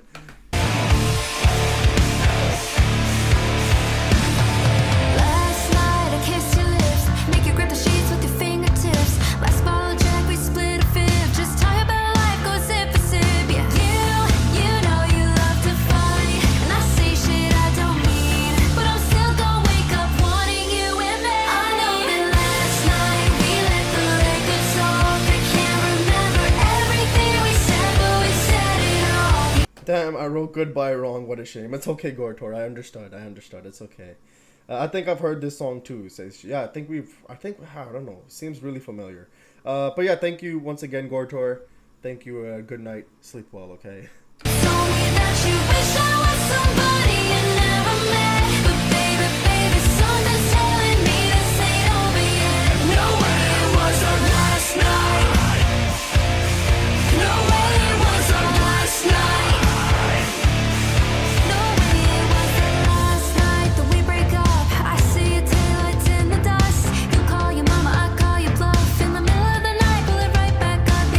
Not gonna cap, bro. I want to listen to Chemical. Not gonna cap. Thank you. Yeah, no worries, Gortor. No worries. Good night once again. Thank you for joining us. Her vocal is pretty good, right? It is. Her vocals are amazing, definitely. But I want to listen to Chemical. My friends say let her go. Your friends say what the hell? I wouldn't trade your kind of love for nothing. I know that last night we let the liquor talk. I can't remember everything we said, but we said it all. You told me that you wish I was somebody you never met. But baby, baby, something's telling me this ain't over yet. No way it was our last night. We said we had enough. I can't remember everything we said, but we said too much. I know you packed your shit and slammed the door right before you left. But baby, baby, something's telling me this ain't over yet. No way it was our last night. No way it was our last night.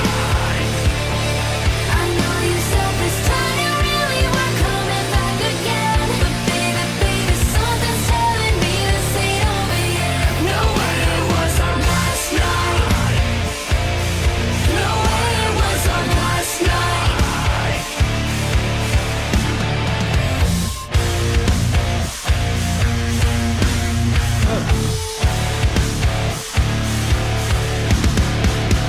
Just saying, that's a sign right there, bro. Chemical, bro.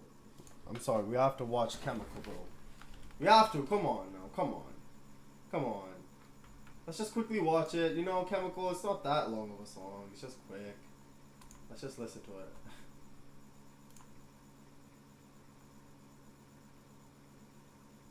Just quickly. I just want to quickly listen to it. That's it. Just let's see how it is. That's it. You know.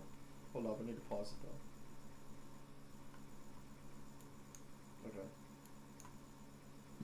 Okay. Oh no! Why did you skip? No, go back. Go back. Okay. Let's quickly go. No, I can't let go. Is Chemical. Exactly. Look, we got to listen to this.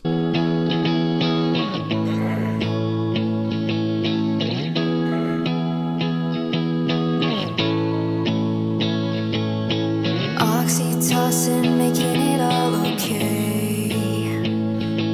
When I come back down, it doesn't feel the same. Now I'm sitting around waiting for the world to end all day. 'Cause I couldn't leave you if I tried. You break me like Bro, I got a deep voice, but I think I can hit those notes. Like, it's not good. It doesn't sound good, but I definitely have like this different voice. When don't you know when Post Malone is like do even when I tried, I make it like I try to sound like high pitch. I'm not gonna show you guys though. Let's just keep going with this. I break my rules. The last time was the last time too. It's fucked up, I know, but I'm still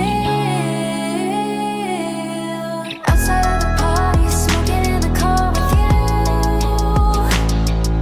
7 Nation Army fighting at the bar with you. Tell you that I also love making that gargle voice that that Post Malone does, like the U part where he has like that gargle in between. I love doing that for some reason. I don't know why, but it's really good. Okay, I'll stop pausing it. I'll stop pausing it now. sorry, tell me what I gotta do. 'Cause I can't let go. It's chemical. No, I can't let go. It's chemical. Every time I'm ready to make a change, you turn around and fuck out all my brains. I ain't tryna fight fate.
Wow, wow, wow. See, that's why we need to check out Chemical, bro. That was beautiful. That was so good. But Omega, what's your next recommendation? We gotta wrap things up soon because it's late now. Oxytocin making it okay. Okay, let's do Chemical. I can't stop you all. I'm still outside in the out of the party, smoking in the car with you. I love this cover. The beat goes hard. We need more and more Post Malone cover reactions, bro. I'm still not done the album, so I'll probably do 1 or 2 this week, KR. So be on the lookout for some more Post Malone. Her voice really flows into you. It was a really nice voice indeed. I'm still new on Lunity, but the first song I checked out was Star Walking. Her cover is the best. Yo, Posty needs this person up on stage with him while performing this song. Totally agree. This duo will make it perfect. Yeah, well, that would be pretty cool. That would be pretty cool. But Omega, what is your next recommendation if you have any? Or we shall wrap things up. So let me know. Let me know, Omega. Omega. Gotta let me know, bro. Because, wait, I'm getting the video. Okay, I'm waiting.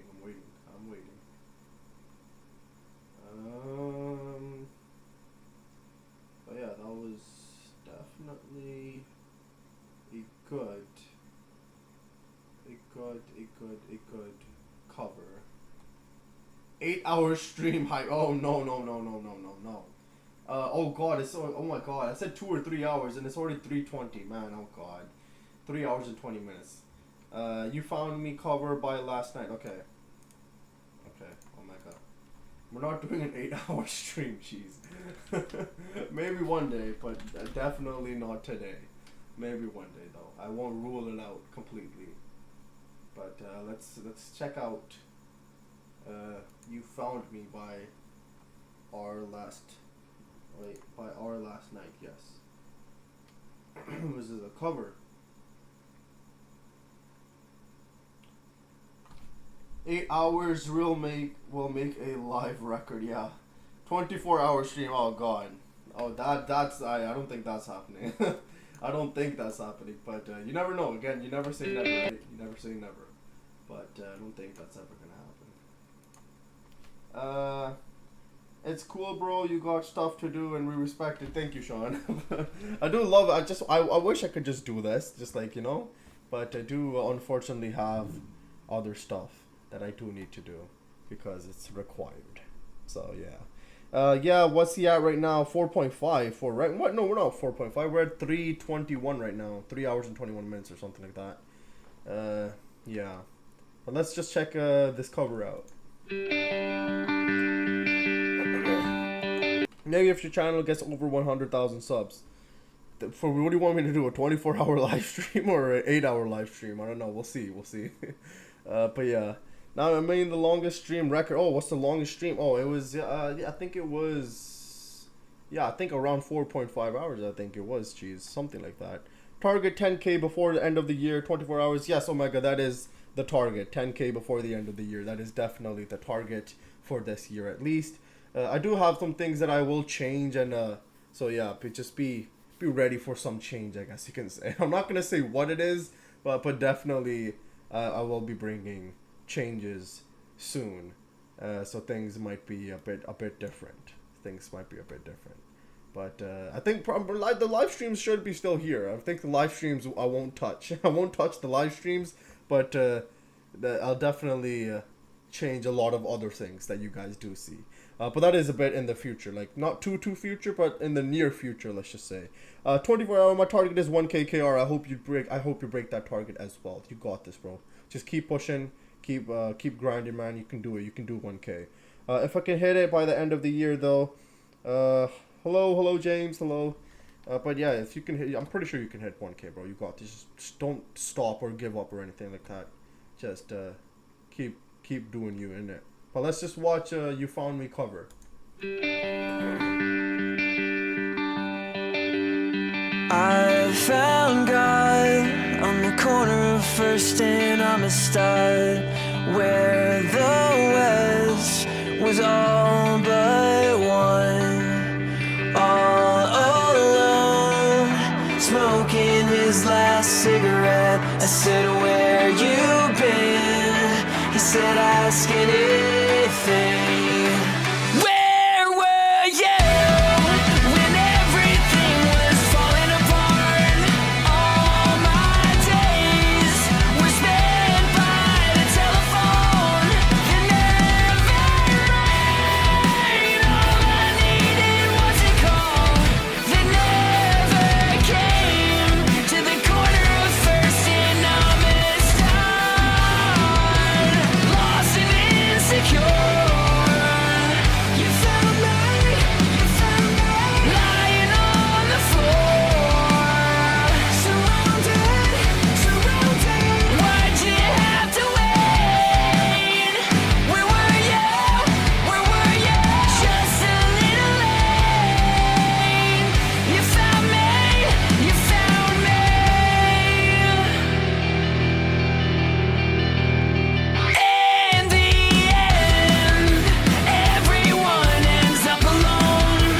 found me lying on the floor.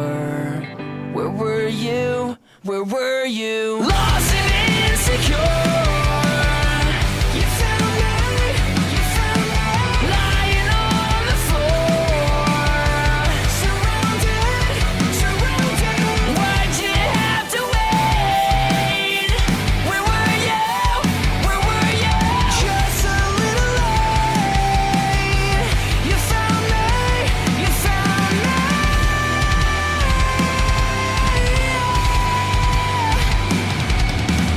Why'd you have to wait to find me? To find me?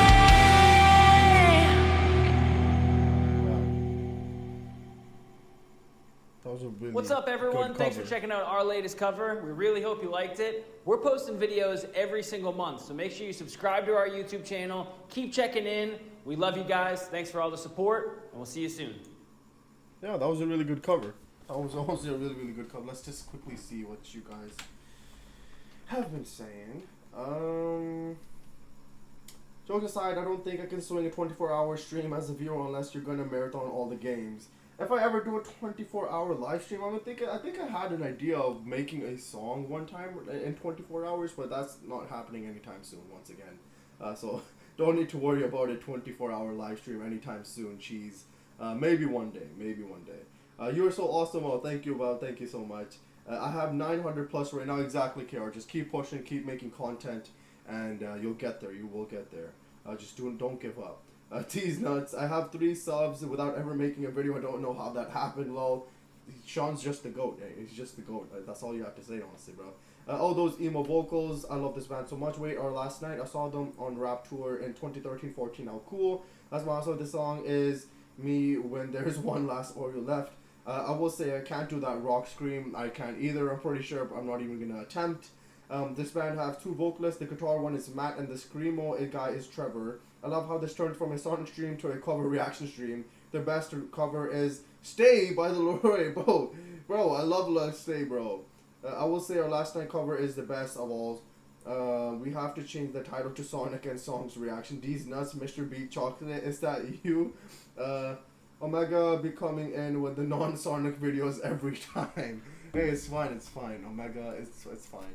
Bro, if you're saying Stay is the best, bro, Stay is like either isn't my favorite or one of my favorite songs of all time. Like I've heard Stay before it was even Stay, bro. Like that's how long I've been listening to Stay for. Stay was my always number one, bro. Like always. Like way before it was released, way before I was listening to that, bro.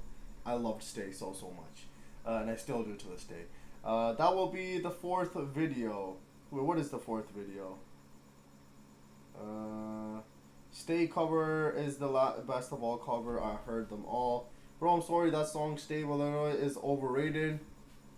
And that's fine. If that's your opinion, that's absolutely fine. That is absolutely fine. It's just, I just absolutely loved it. Like, way before it was Stay. Like, even before it was released or had any hype or anything like that, I was always a big fan of that song. So, if you don't like it, that's absolutely fine. You know, we're not supposed to always like the same stuff. It would be pretty weird if we all just liked the same thing. So if that's how you feel, Kara, that's absolutely fine. 3rd song is I Prevail. What is it? I Prevail what? It's just I Prevail live performance. Live performance of Deep End. Hopefully no copyright. If you're scaring me now. So I'm guessing there is gonna be copyright on this. You're scaring me. I want to listen to Stay now, Omega. You kind of want me to listen to Stay. But that song became the new Sunflower. Yeah, fair enough. It's just if something gets played that much, you're obviously most likely gonna get sick of it. So that is fair, KR. That is fair. Okay. I prefer live performance of Deep End. I think Omega, you want me to listen to this, right? No, the Stay cover for a reaction video later. I want to start with our last night reaction with that. Okay, got you. Oh, and ads again. Can someone buy me YouTube Premium and Spotify Premium? What's Up Danger was always better than Sunflower. What's Up Danger? Who's that by?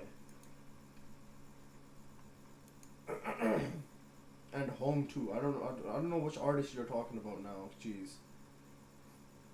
I don't think those are definitely not Post Malone songs, right? I don't know. Okay, we're here with I Prevail, and oh, it's the soundtrack. Okay, I got you. Jeez, I got you. And home with the intro. Yeah, I got you. The Into the Spider soundtrack. I got you. Sunflower was in it. Yep.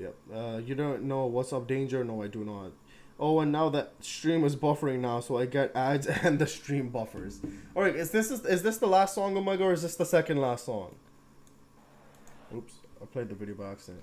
But Omega, tell me if this is the second last song or the last song, cause you know we gotta wrap things up. But let's just quickly watch this. This is Deep End. Second last, okay.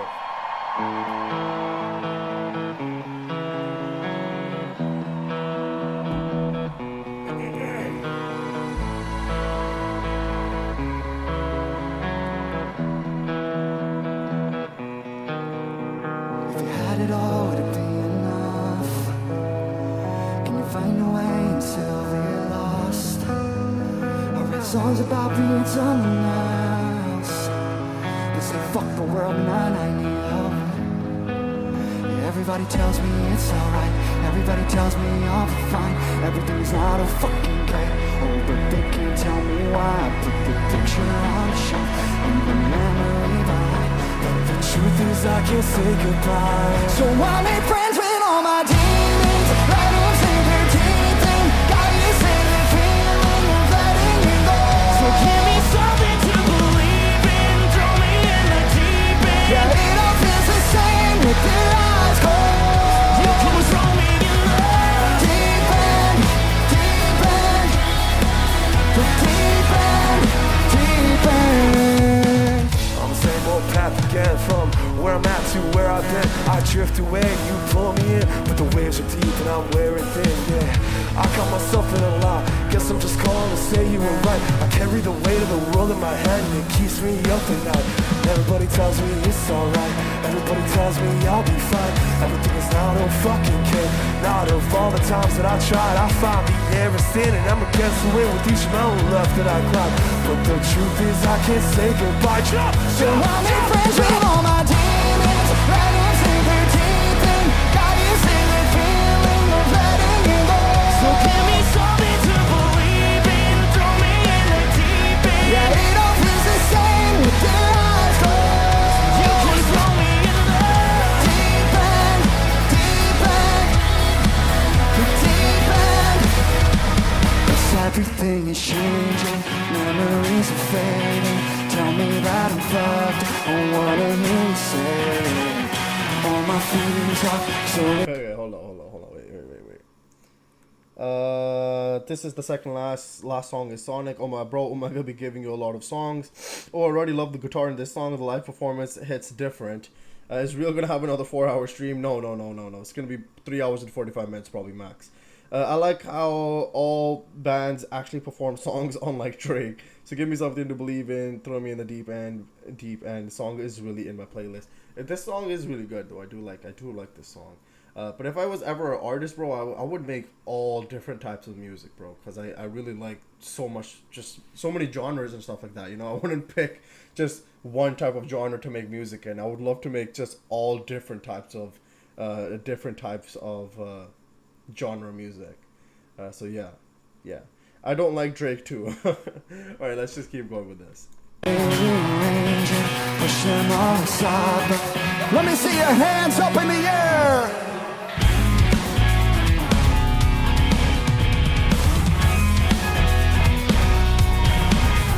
All my feelings are slowly rearranging. Push them all aside, but I can feel them waiting.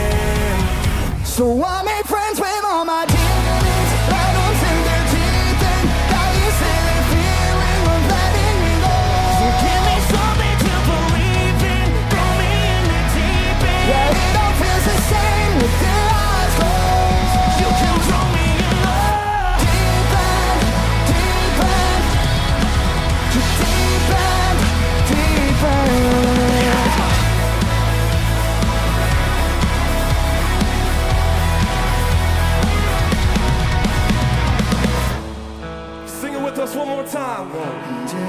always the same with their eyes closed. That guy Thank you so much. buff. Bro, one of that guitar guys was buff, bro. What the hell, bro? He had some mad muscles. What the hell?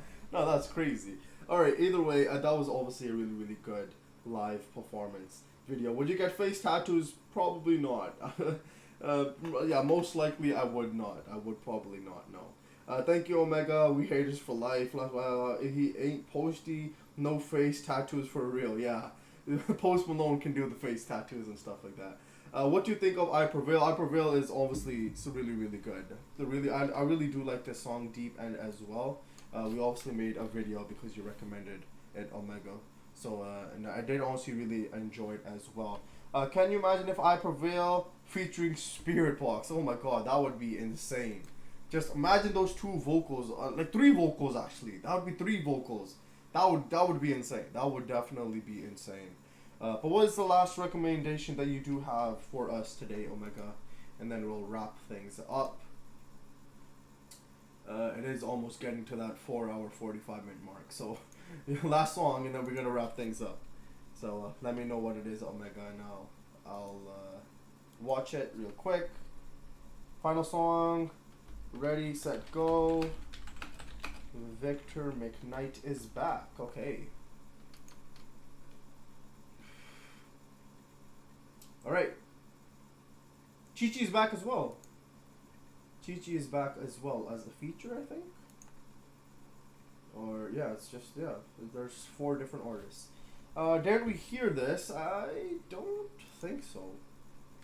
We do hear a couple Victor McKnight songs, though. But I don't think we've heard this one specifically, no. But, so let's quickly check this out. And, go from there.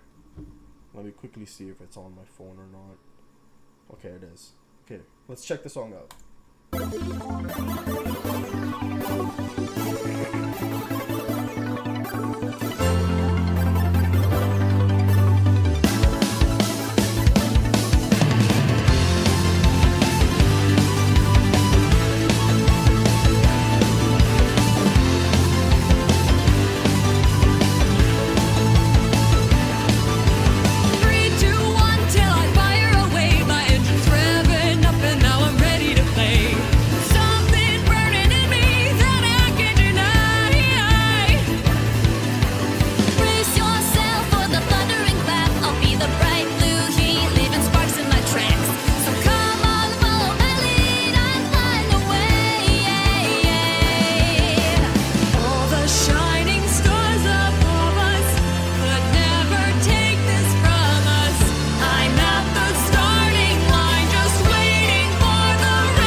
the most different type of songs we probably could, you know, just anything and everything we check out, you know. I obviously I don't mind, but it's definitely interesting how we go from like this to that to this to videos to long form content to ranting to swearing to this to covers. Like, it's just, our streams are so random, you know, it's just so random.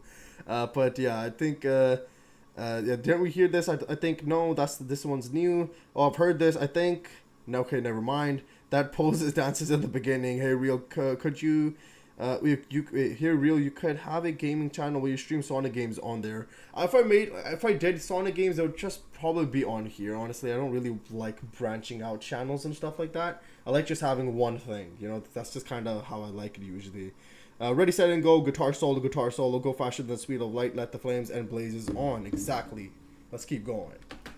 They're gonna know my name, so here I go, like the hurricane of light and sound. The wind can never be held down. The flash of color, a golden bloomer. No one can catch me now.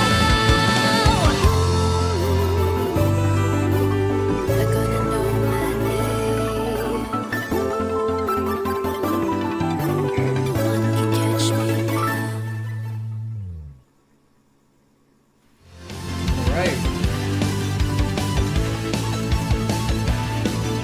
That was really good, Omega. Thank you for Ready, Set, and Go. But I think that should be enough for today. That's definitely more than enough for today. It's almost 4:45 now. I mean 3:45. You should call these streams the random stuff streams, or here's a name. Okay, KR's cooking up a name for the stream name.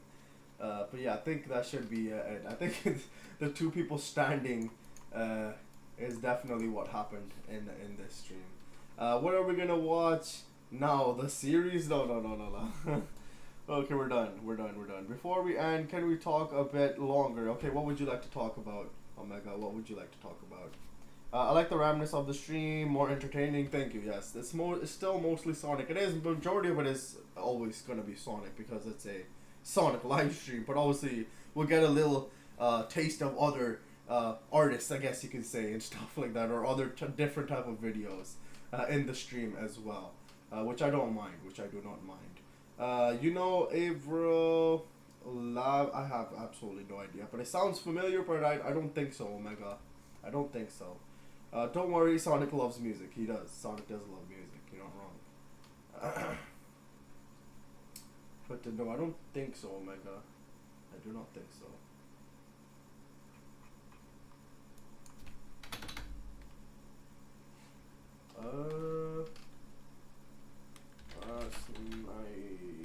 Last night.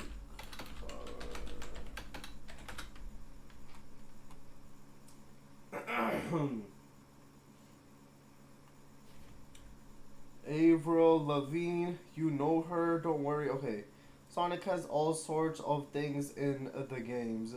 Sonic does like DJing, so I'd say so. Exactly. I'm not even gonna cap. I'm about to listen to Stay. I'm legit about to listen to Stay. I'm not even gonna cap, bro. I'm still here. I'm just quiet. Hello, Sean. Hello. Okay, that's fine. That's fine. I understand. You don't know her. She just made a collab with All Time Low. I unfortunately do not know. I do not know. Oh my god, unfortunately. But I might be putting Stay on because I want to listen to Stay. So yeah, we're listening to Stay now. But we're almost done, guys. We're almost done. I promise. This is the last video. Oh god.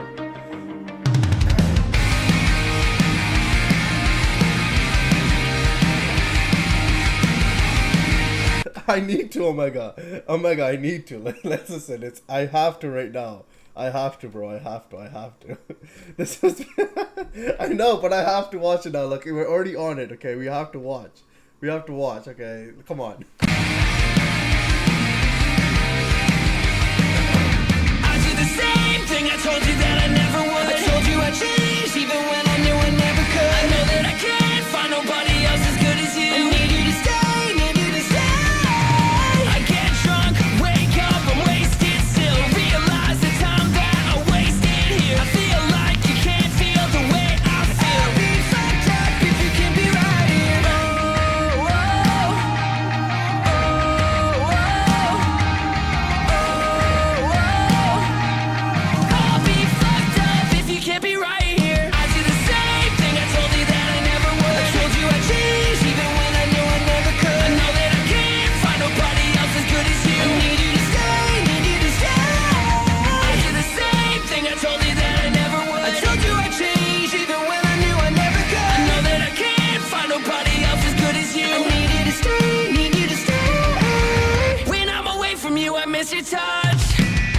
I love how they just put like a rock spin on a song. You know, like any type of song, they put their own rock spin to it, and I just really like that.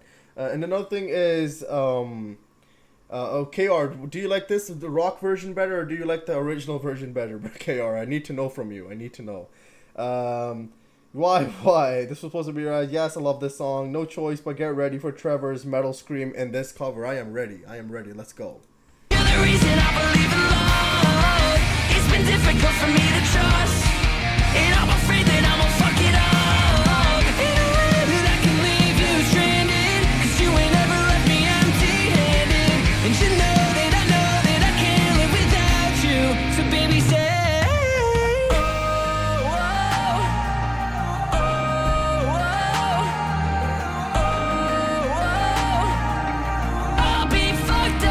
can't be right here. I did the same thing. I told you that I never would. Told you I'd change, even when I knew I never could. I know that I can't find nobody else as good as you. I need you to stay, need you to stay. I do the same thing. I told you that I never would. I know that I can't find nobody else as good as you. I need you to stay, need you to stay. Oh God.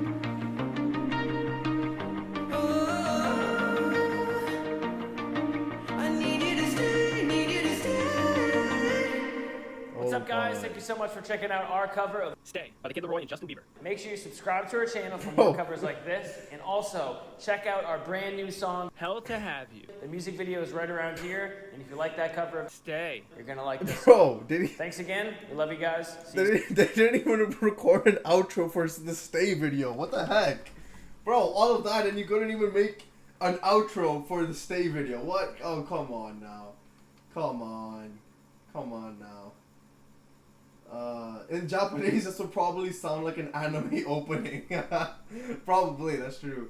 I don't care, this song is covered, whatever style, those lyrics still give me chills every time. Bro, it's just so good, man. I love this song. It's so good. It's so good. Oh my God. Okay. Wait, I put the screen down, dude. Nice part, I swear, dude. Okay. The metal stream coming. He sings the same throughout this entire song. This cover got 2 million views. Yeah, it got it got more than 2 million views. It got 3.8 million views. Oh my God. So yeah, the voiceover is weak. Yeah, exactly, bro. Couldn't even make an outro for the video. Come on now. Come on. But anyways, that was a really good cover. Okay, but that's definitely the end. Okay, no more videos or anything. That was just for fun. Way over 4 million. It says 3.8 Omega, but yeah, almost 4 million. You're not too off. But yeah, that's about it. Should have edited in the outro with Microsoft Sam voice. It'd be funnier. That's true. Okay, before we end, Omega, what's up? What's the last thing you have to say? No more videos, Omega, bro. We're not supposed to do Stay either. Okay, for tomorrow. Okay, I got you. Okay, I got you. For tomorrow, okay, I got you. I need to make my Sonic Boom video. Exactly. KR needs to go, bro. I can't wait for his new album. Yes, okay. Yeah. Okay, but the album is obviously releasing sometime tomorrow. But that is gonna be it for today, bro. Like, we're almost for 4 hours, bro. I said 2 to 3 hours. It's almost 4 hours. Oh my God, why do I do this to myself? Why? Okay, that's legit. That's it though. That's all. Okay, that's all for today. And you know what's so funny? When performers do metal or emo scream in their songs. Was that the comment? I need to talk about why Tails is better than Whoa! Hold on there, KR. Hold your horses, okay? Whoa! Let's not do that, okay? Let's not do that. Let's not do that. No. You will love Forgotten by Nate, one of Nathan's best songs. I got you, Omega. I got you. Do leave a comment though after the stream ends, Omega, so I remember. Okay, just to make sure. So just leave a comment after the stream ends, which should be in like 5 seconds. Okay, not 5 seconds, but like in a minute. It's true though. No, KR, it's not true. Okay, they're all equal. Come on now. But yeah, I think that is. See y'all later. Gotta go fast. Okay, thank you, Omega. Thank you for the recommendations. Have a great night or a great day. And thank you for once again joining the live stream. But that should be it for today, guys. So thank you everyone for joining. Thank you for the recommendations. Thank you for the fun time. And thank you for just being here in general. Hope everybody has a great night, a great day, and just a great time in general. You know, just a great time in general. All right, be easy. Thank you, Cheese. You as well. Thank you for being here. Have a great night. Have a great day. Sure, they're equal, but Tails is the best. Whoa, whoa, whoa. No, KR. No. Okay, we're not having this debate.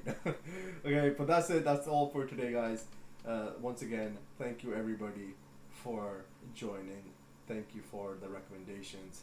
And yeah, it was another fun live stream. It was not supposed to be this long at all, but it somehow it was. I am still angry you did the stay cover. Look, I needed to, okay? It was too good, okay? I needed to. I'm sorry, okay? Lol JK, yes, I got you, KR, I got you. But thank you, everybody, once again. I'm going to end the live stream now in like 10 seconds, alright? So thank you guys once again for joining. Thank you, everybody, for the recommendations. Thank you for the great time. Okay, we're done. Good night, nerds. Wave. Yes, exactly. Good night, everybody. Good day. Have a great time. Thank you, Sean, for joining and for the recommendations. And once again, thank you, everybody. Okay, I'm going to count down now. So 10, 9, no KR, no announcement. 8, 7, 6, wait, 6, 5, 4, 3, 2, 1. Okay, I couldn't even count properly. But anyways, bye, guys. Okay, I'm ending it now. So thank you once again. Good night, good morning, anything, something. Okay, thank you for being here. Thank you for watching. And I'll see you guys in the next video or the next live stream. So thank you guys once again, and goodbye.